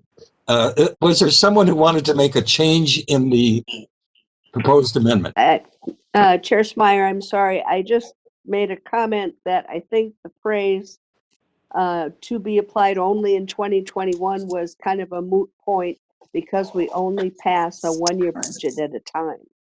Okay. So any budget we pass is for 1 year. Okay, Supervisor DeLuca, do you accept that? Yes. All right, thank you. The chair now looks for a second to that motion. I have a question. If it's, is this a change to the motion? I still have a clarifying question on this. I don't understand it. Can I ask a question? Well, let's put the amendment on the floor first, and then I'll come back to you and to Supervisor Wilkie both, okay? Chair Smyer, this is Catherine. We will have to use voice vote to do the motions and seconds because Samantha was having issues before with her computer, so. That's okay, we can do that. Okay. Schneider will second it. Okay, we have the motion by Supervisor DeLuca. She accepted a change to it. We have the second by Supervisor Schneider. Supervisor DeLuca, coming back to you for any explanation, briefly, if you would. Okay. What I know in the discussion earlier, many people said they still wanted to have training funding available. I took the 24,280 and I subtracted 14,500, which gives each each supervisor $500 in which to spend for training in 2021. It removes not the 11,600, which was the additional 400 per supervisor, but in order to balance things out, I could only take 9,780. I think the county board needs to try and reduce their footprint like all the other departments did. And this isn't the time maybe to add additional training. Maybe in 2022 would be a wiser time to do that. I'm going to go back now to Supervisor Wilkie, followed by Supervisor McKinney. Mine was a clarifying question, wanting to know where you're going to park. Where was your intent of parking that $9,000? Hadn't thought about that. I'm not sure I agree with your motion, but might I suggest that you just park it in the contingency fund, and then that'll be, if your motion passes, you'd be funding contingency fund with that $9,000 less of our fund balance. You could park it there. That sounds like a good idea. Thank you. I have a question, procedural question. If we don't put a parking provision in there, can that decision be made outside of the amendment? Tim? Continuation of the counting of those ballots, but it looks like it's all happening. I think that's really a question for the finance director or the county administrator, because they deal with the money as it would be allocated where it would go. Director Kirk, do we have to specify that in the motion? I guess I would prefer you would, Chair Smyer, just because we would be going to contingency. I agree with Supervisor Wilkie. That would be the best handling of it. Okay, thank you. Supervisor Wilkie, are you willing to make an amendment to the amendment? I'm willing to make that amendment to the amendment. Then go ahead and make it. I move that the $9,000 be shifted, $9,000 savings be shifted to the contingency fund, thereby replacing less dollars being utilized from our fund balance. Clerk Loomis, did you record that? Yes, I did. Thank you. Is there a second for Supervisor Wilkie's amendment to that amendment? Schneider. Schneider seconds. I'm going to proceed to a vote on this amendment to the amendment. McKinney had a question. Sorry. But it doesn't address the amendment to the amendment. No, sorry to make it complicated for you, but I will come back to you right after this. I promise. So The amendment to the amendment that you're voting on is to take the savings of $9,780 to be added to the contingency fund balance. thank you. A yes vote would be in favor of that, and no vote would be against that. Supervisor Gibson. Yes. McKinney. Yes. Knight. Yes. Pagonis. Yes. Anton. Yes. Zook. Yes. Chilson. Yes. Supervisor Chilson. He said yes. Thank you. Stelgis. Yes. Maury. Yes. Coffee. Yes. Henning. Yes. Bates. Yes.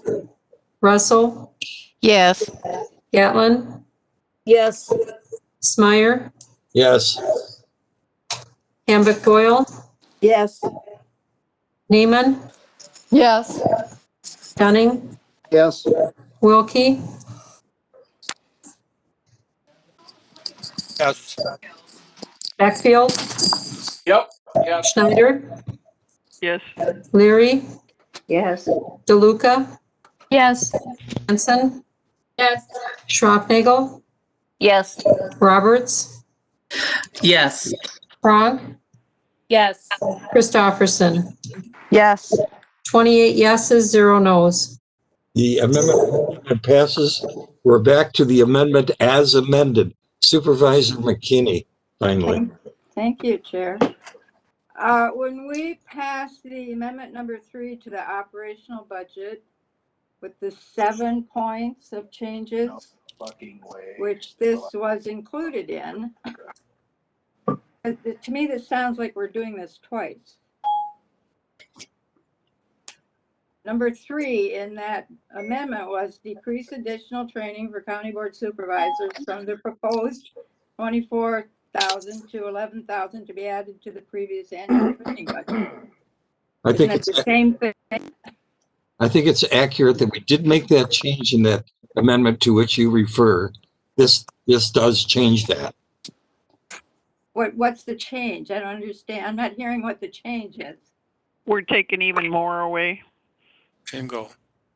Yeah. Oh, and We're taking it taking down it to all. what? 0. Taking it to 0? Is that what the amendment is? 0 additional. Do 500 per person. 500 per person is already in the budget. This amendment doesn't Right. address any of that. This amendment is only addressing what would have been the additional 400 to be added to the 500. But I'm still confused because if when we you were go going to, down But 11,000 let's have some order, please. So Supervisor McKinney, go ahead. we're going down to 11,600. What's that per supervisor? 500. Supervisor Pagonis, you have an answer for that? Yes, 400. So the 11,600 added $400 per supervisor to the already $500 in the budget. So the proposal that finance was making is that each supervisor would have $900 for training in 2021. And this amendment does what, Supervisor Pagonis? This amendment, as I understand it, we'll have to ask Supervisor DeLuca, but it reduces the 11,600 to, wait, I did the arithmetic, to 1,820 to be added in to the training, which divided by 29 is about $63 per supervisor. So Wow. 2021, it would be 563.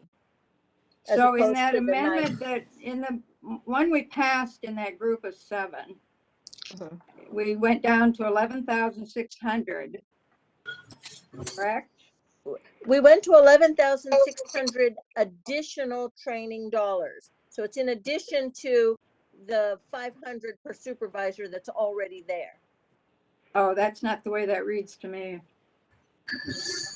Well, so I will explain mine, and then we'll let Supervisor DeLuca explain hers. So the county board budget increased training over the existing $500 per supervisor. It increased it by $24,000.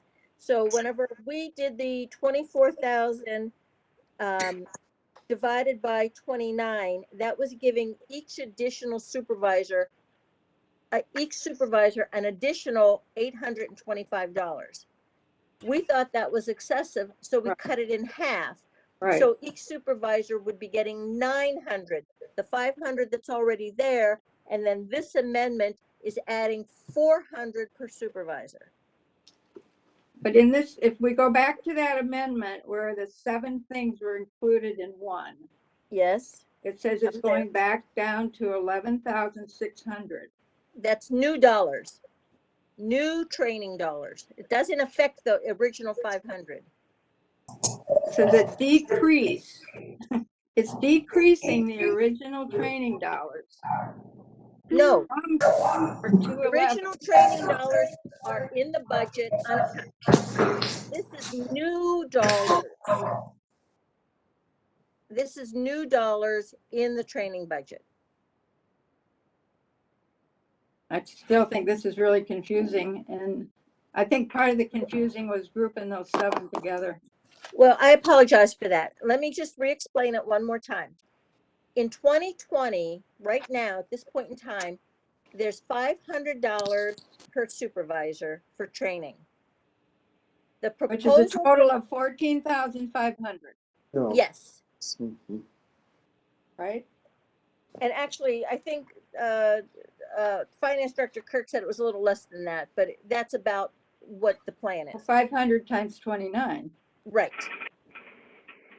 So moving forward, Finance and Budget was making it 900 per supervisor, 500 that's already there. And if you take the 11,600 and divide by 29, that's 400 per supervisor. So we were increasing the training budget by an additional 11,600. And now the amendment we have on the floor is to decrease that by 9,000. I forget the number, 9,000 something. To go to $60 per supervisor? Well, when I did the arithmetic, it reduces it to $1,800 total. And so it was, it was, if I take the 9,780 from the proposed 11,600, it came up with $1,800. And when I divided by 29, it was $62 per person. Okay, thank you. Supervisor Knight. Yes, well, I guess we already have an amendment on the floor. I think Supervisor DeLuca's intent may have been just to have no increase over that 500 that's already in the budget, which would make the math a lot simpler if we just said for this, you know, we don't want any increase other than the 500 that's already in the budget. Supervisor DeLuca.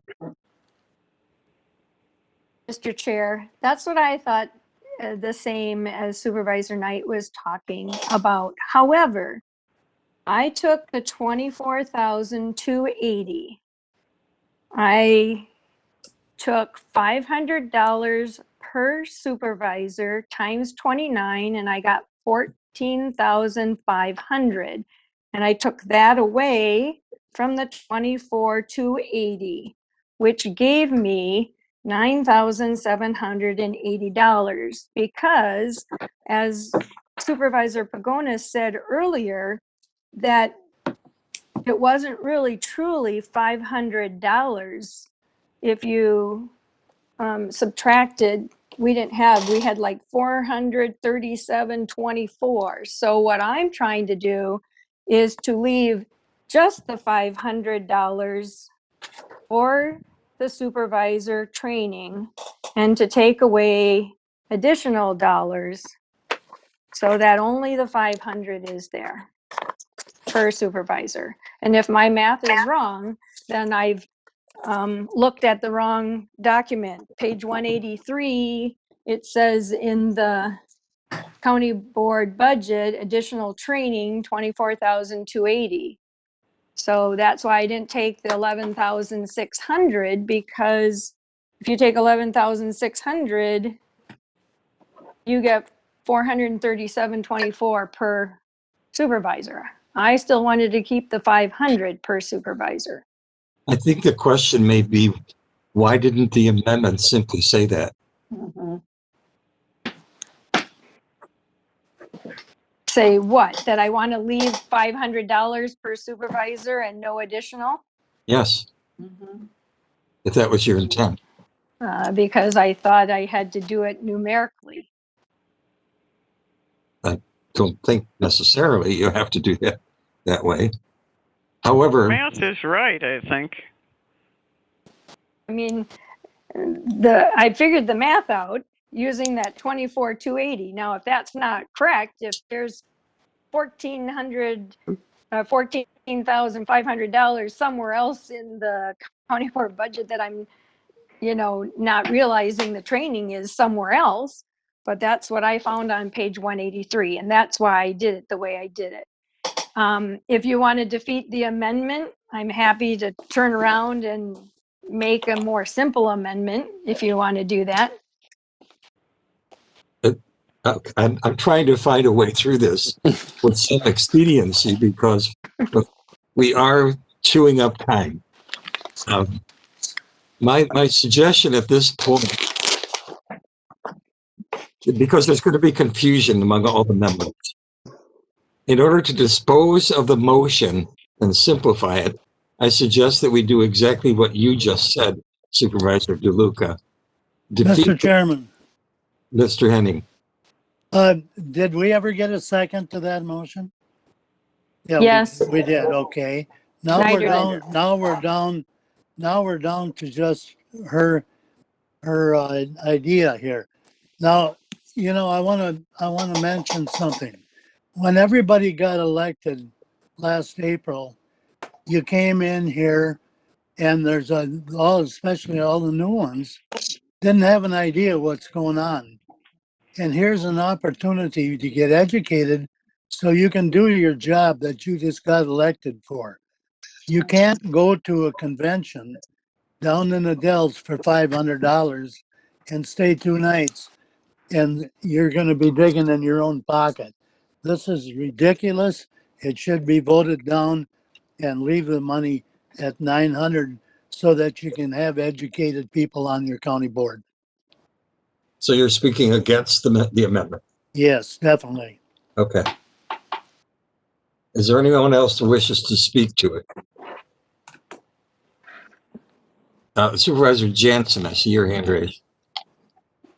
I just wanted to say, to save time, Supervisor DeLuca's math is correct. I believe that Norb Kirk did mention that for some reason, we don't know why, we didn't have the full $500 last time, which is why the figures aren't lining up correctly.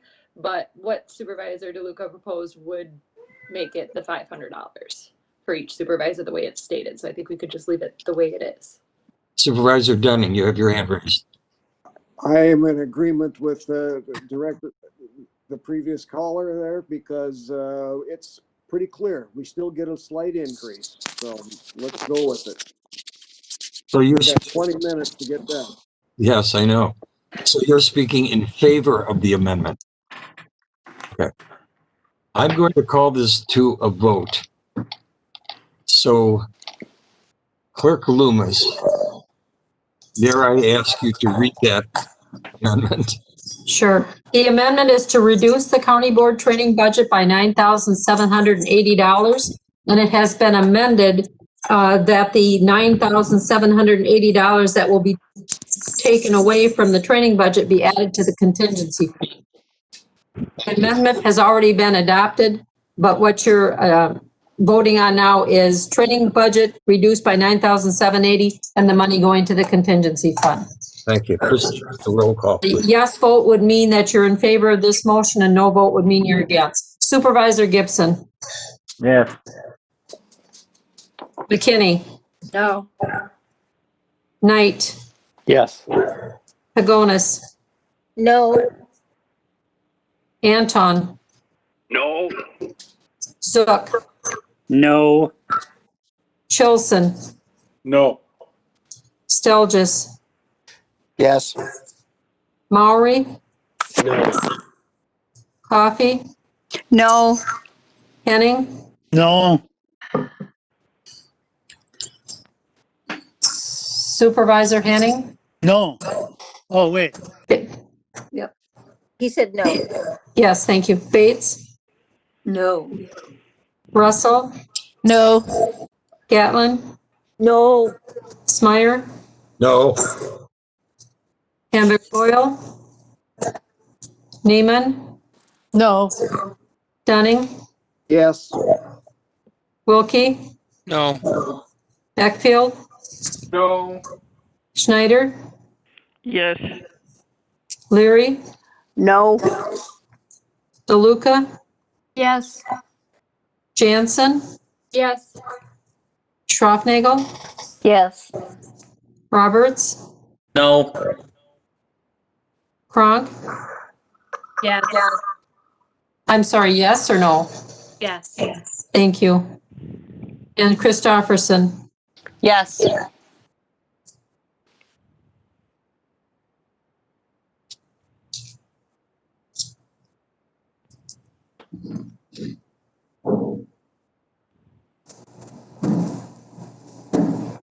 Ten yeses and 18 noes. The amendment is defeated. Thank you. Last call for any amendments from the floor.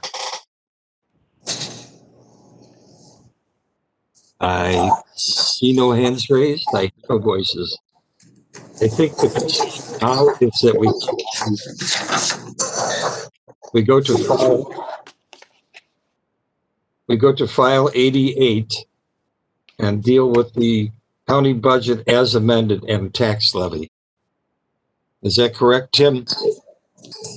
That's correct, and you may want to consult with the Finance Director Kirk to see if there are any amendments to this resolution based on the amendments that have been adopted by the county board tonight.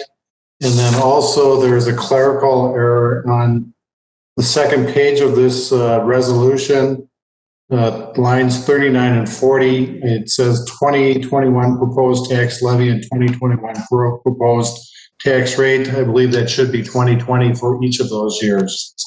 If that's simply a typo, we'll correct the typo. Correct. Okay. And then otherwise we need to hear from Finance Director Kirk as to whether or not there are any changes to the numbers that are being proposed here. Thank you. Director Kirk.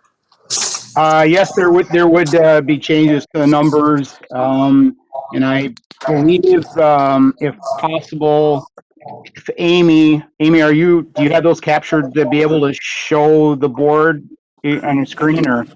Yes, I believe I have it ready to go. If that's acceptable, Chair Smyer, we could show it on the screen to walk the board through it. Please do. Okay, can you see this? Yes. Schneider. Yes, aside from, can everybody else see it?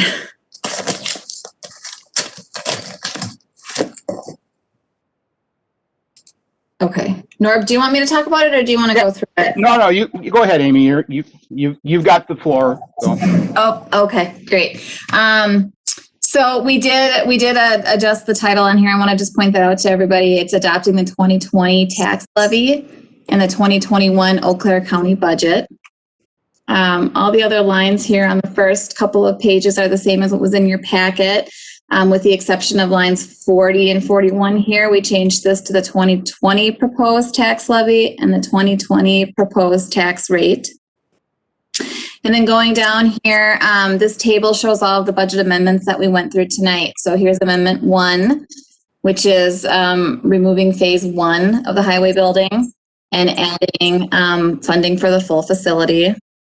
You want me to go through each of these amendments? Amendment 2 is adding capital funding for Beaver Creek Reserve, the planning and development vehicle, and additional costs for the 6th courtroom, which affects the levy and our bonding. Amendment 3, to add capital to replace a septic field at Lake Altoona.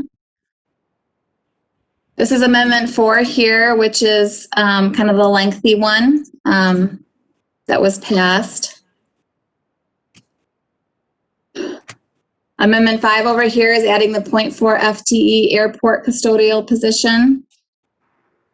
And then Amendment 6 is to increase that P&D position, the Recycling and Sustainability Coordinator, from a 0.6 to a 1.0, which brings the amended county budget here, total expenditures here of $169,616,492. Estimated revenues of $127,537,942. And then the estimated fund balance applied would be $4,608,455, bringing the proposed tax levy to $37,470,095. And the 2020 proposed tax rate then is still $3.96 per thousand. Does anybody have any questions on any of this? Or should I go through anything in more detail? How did it affect the bottom line? As far as the proposed tax levy, there was no change there. It did change our expenditures. Up or down? Total expenditures for just operations went up $244,858.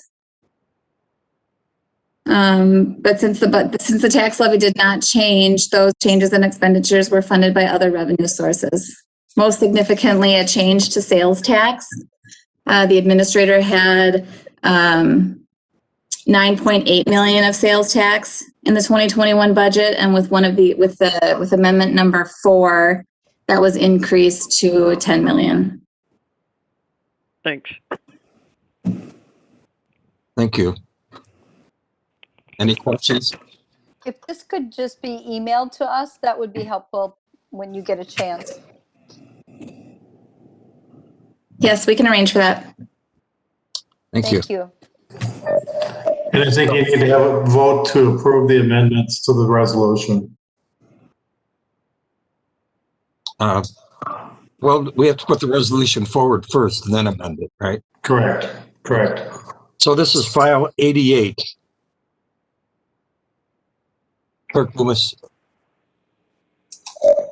Sorry, adopting the 2020 tax levy and the 2021 Eau Claire County budget. Motion. I see your lips moving, Supervisor Bates, but I can't hear you. I'm sorry, a motion by Bates to approve. Motion by Bates. Second. Second by Dunning. Tim, we look for a motion to amend now, correct? Motion to amend. I'm sorry. Who was it? Mr. Chairman, wanting to speak to the motion that's currently before us. This is the motion before amended, Supervisor Wilkie. Thank you, Mr. Chair. I know you're pushed for time, so I'm going to go fast as I can. I recognize and thank department heads, finance department, governing committees, and many others who have done excellent work on the proposed budget. I wish to acknowledge my colleagues on finance and budget for the county's hours they put in. It's been my privilege to be a very small part of that effort. On the front end of my comments, I want to say we all support and appreciate all county staff efforts, especially those helping our most vulnerable citizens. I understand what I say right now, and my vote on this budget can be perceived as picking on DHS. My concerns and legislative efforts to correct issues in DHS have been interpreted in even harsher terms. As stated many times before, I applaud and support the DHS staff and governing board's vision of strengthening families rather than out-of-home placement. The concern has been how it has been implemented. The good news is in 2020, DHS is currently on pace to be on budget. That can be attributed to lower expenses because of COVID, significant staff work to decrease overages, and the bridge plan approved by the board. What about this budget? First, I believe a 3% reduction in DHS levy funding with inflated JDC revenues is risky. I see it as unrealistic. Given the criticism of DHS 3-year significant overages and fiscal management, I understand the governing board's decision, but disagree with the decision to reduce levy funding. The recommended budget, I believe, will be setting the stage for DHS in 2021 going over budget. The other DHS fatal budget flaw is how the proposed budget is now presented to the board. The department has chosen to budget by programs, high level. We've heard that before. They are not budgeting at the vendor level. So there is no explicitly identified contracted services and taxpayer budgeted dollar amounts. After consulting with Corp Counsel, I was advised that the DHS budgeting method prevents elected county board members from changing and voting on specific contracts or dollar amounts during budget deliberation. I understand some will argue you are trying to micromanage. We hire staff to make those decisions. We are elected to be the ultimate caretakers of all taxpayer dollars, all dollars. We should not shift that responsibility and authority, nor should we accept that the power entrusted to elected officials be taken away by how a department formats its budget. I had hoped to ask you for your support to eliminate any funding for the contracted service ALEA and use the budget amount within DHS for direct services for our vulnerable population. The only other county in Wisconsin contracting for leadership training and consultation with ALEA was Waupaca County, Months ago, the county board took formal action of no longer participating with ALEA, and the staff was instructed to have no further contact. During this budget process, I wanted to ask for your vote and explain in detail why I determined it a poor use of taxpayer money and should be used for more critical needs. I cannot make that motion and ask for your vote. I wanted you to know why I am not voting for this budget. Thank you, Mr. Chairman. Okay, we have the motion. I'm sorry, I became lost in there. Have we approved the amendment? Motion, Mr. Chair. This is Supervisor Leary to amend this. Thank you. Is there a second for that amendment? Second by Russell. Okay, thank you. Clerk Lewis, I'm going to ask you to the roll on this amendment to the budget. You have it in front of us. You don't have to read it.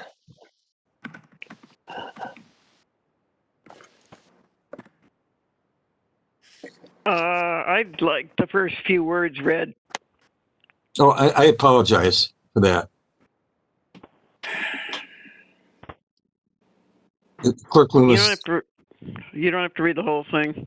The amendment that you're voting on is basically all the amendments that you voted on separately, that you voted yes to, are now incorporated in file number 88. Is that enough, Supervisor Schneider? Yep. Thank you. Yes vote would mean you approve of the amendments that affect file number 88. Supervisor Gibson. Yes. Supervisor Gibson. You said I yes. said yes. He said yes. Thank you. McKinney, Yes. Knight, Yes. Pagonis, Yes. Anton, Yes. Zook, Yes. Chilson, Yes. Stelgis, Maury, Yes. Yes. Coffee, Yes. Henning, Yes. Bates, Yes. Yes. Russell, Yes. Gatlin,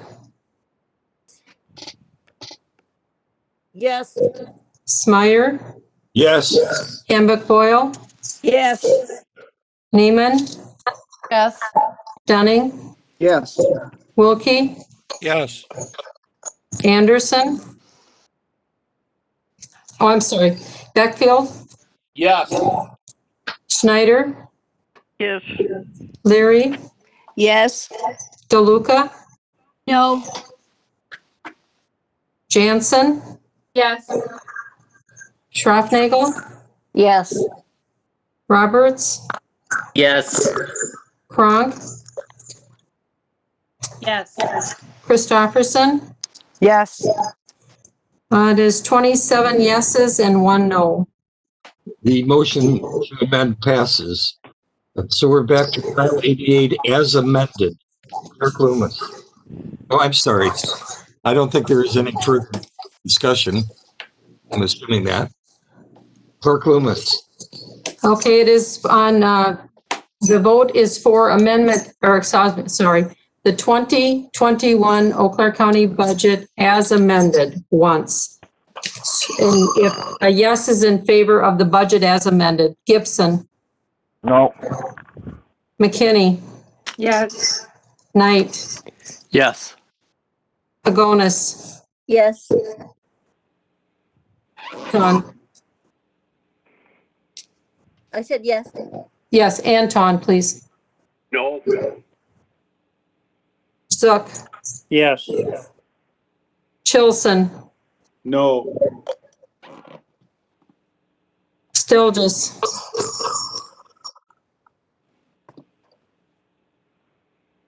Supervisor Stelgis, Yes. Maury,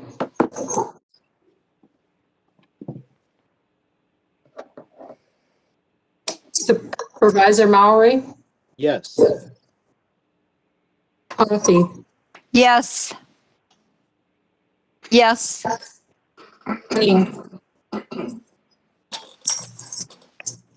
Supervisor Henning. Yes.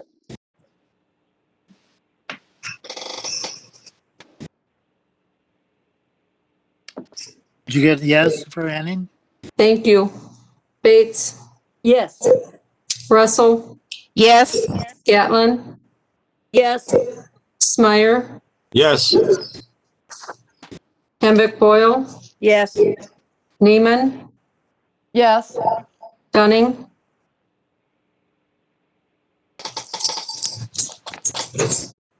Supervisor Dunning, Yes. Wilkie, No. Beckfield, No. Schneider,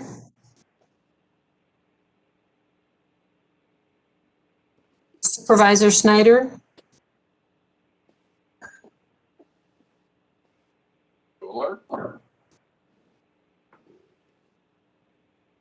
I don't know what happened.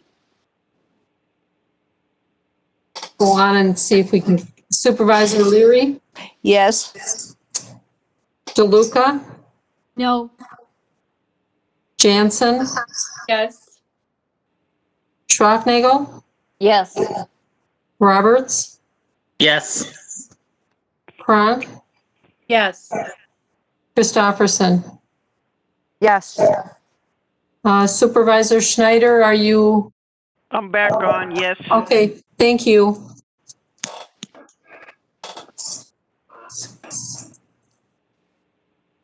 Twenty-two yeses, 6 noes. Thank you. The resolution adopting the county budget as amended and the tax levy has passed. Supervisors, in the interest of time and without objection, I'm going to put forward to the next meeting the remaining agenda items. A report of the COVID-19 task force, file 78 to amend chapter 2.75, file 79 resolution to the governor and state legislature, and files 74, 76, and 81 ordinances amending zoning districts without objection. Is there any objection to moving those items forward? Would they be moved to? Sorry? To? I can't hear you. When would what meeting would they be moved to? To the Tomorrow at next 1? No, to the next regular meeting of the county board. I'm trying to say That date would be December 1st. I'm trying to save us having the meeting tomorrow. It is not necessary. Hindering any action that would need to be done before then. Well, that's why I'm asking. That's why I'm saying without objection. Is there any objection to doing that? Are you going to appoint the person? I have already appointed the person, but that appointment is going to be reviewed by the Committee on Administration and then brought back to the county board for confirmation. So this is just a notice. I have appointed the person, but we'll follow the procedure. I don't know if any of the P&D things have to move forward. Chair Smyer, this is Rod. I don't know. I would concur with Supervisor Coffey. I know that it's a late hour, but we do have those 3 matters, and I'm not sure if there's any pending changes or sales of properties or anything like that. That's a month out if we go to December 1st. So, well, that's why I'm asking if there's objection. Would you want us to proceed? I would encourage the board to consider those 3 matters, especially the 3 rezonings this evening. Okay. We can proceed with that. Is there objection to any of the other items being moved? Okay. So, Mr. Essling, we're going to proceed. File 74, Clerk Loomis. Amending the 1982 official zoning district boundary map for the town of Pleasant Valley. Motion. I approve motion Benning. Henning moves. Second. Second by Henning. Brief explanation. Supervisor Gibson. Okay, this is to rezone 35 acres of land from AP to A1 to allow the applicant to construct a single-family residence. Land use plans, this falls in Eau Claire County's future land map and the town of Pleasant Valley. Pleasant Valley voted in favor. Staff finds that the proposed rezoning request conforms with the Eau Claire County's comprehensive plan and recognizes the purpose of the A2 zoning. Now, I would like to make note down in the committee action. Planning Development Committee did vote in favor of this 5-0, but in the fact sheet here, there's an error in there. It says AP to A2, which is supposed to be AP to A1, just so everybody knows that. We can make that correction as a typo. Okay. At great risk, I will ask, is there any question or discussion here? Let's do it by voice. Okay, without objection, we're going to do the vote by voice vote. This is second reading, so we're voting this. Unmute, please. All those in favor of file 74, please indicate by saying aye. Aye. Aye. Aye. All those opposed by nay. It is unanimous vote. Thank you. File 76. Amending the 1982 official zoning district boundary map for the town of Otter Creek. Motion. Gatlin motion. Moved by Gatman. Second, Seconded by- Hamburg oil. Go ahead. Second by Hamburg Coyle. Explanation. Supervisor Gibson. Okay, this one's to rezone 10.7 acres from AP to A2 to divide the existing single-family residence and outbuildings from the balance of the property. This land use plans, Eau Claire counties and the town of Otter Creek, it falls into their planning areas. Staff recommends adoption of this, and the town board voted in favor, and we had our public hearing at Planning and Development, and we voted 5-0 in favor of this. Thank you. Any questions or discussion? I hear none. Supervisors, please unmute. All those in favor of file 76, please indicate by saying aye. Aye. Aye. Aye. All those opposed by nay? It is unanimous. Thank you. Files 81.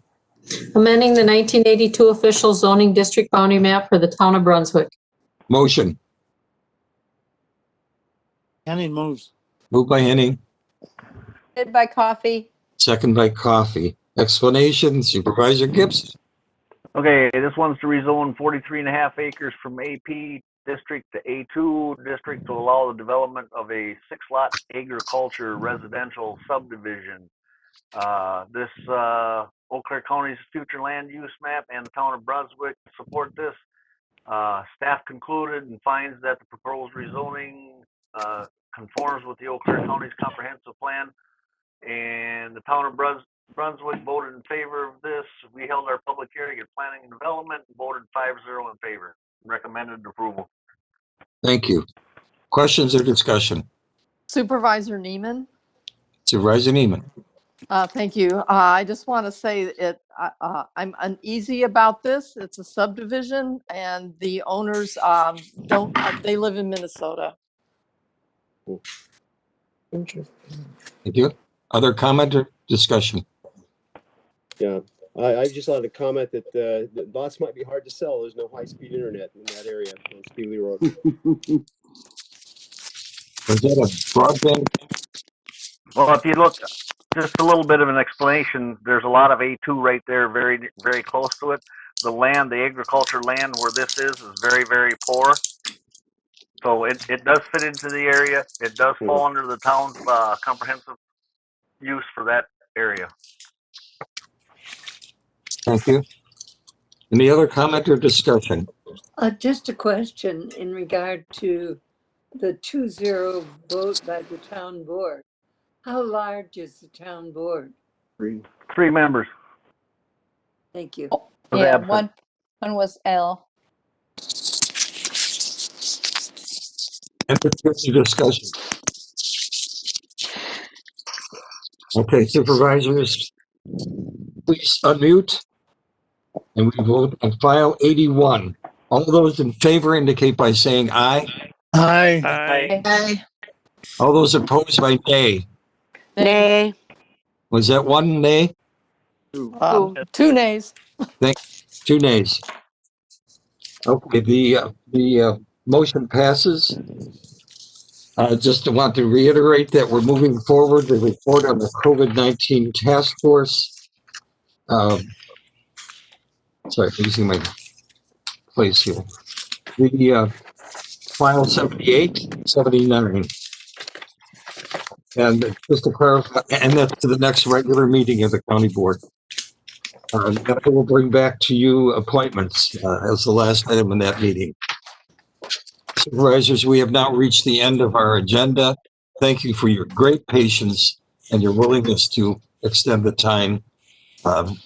Good job this evening, everyone. Thank you. Good night, everyone. Good night. Thank you.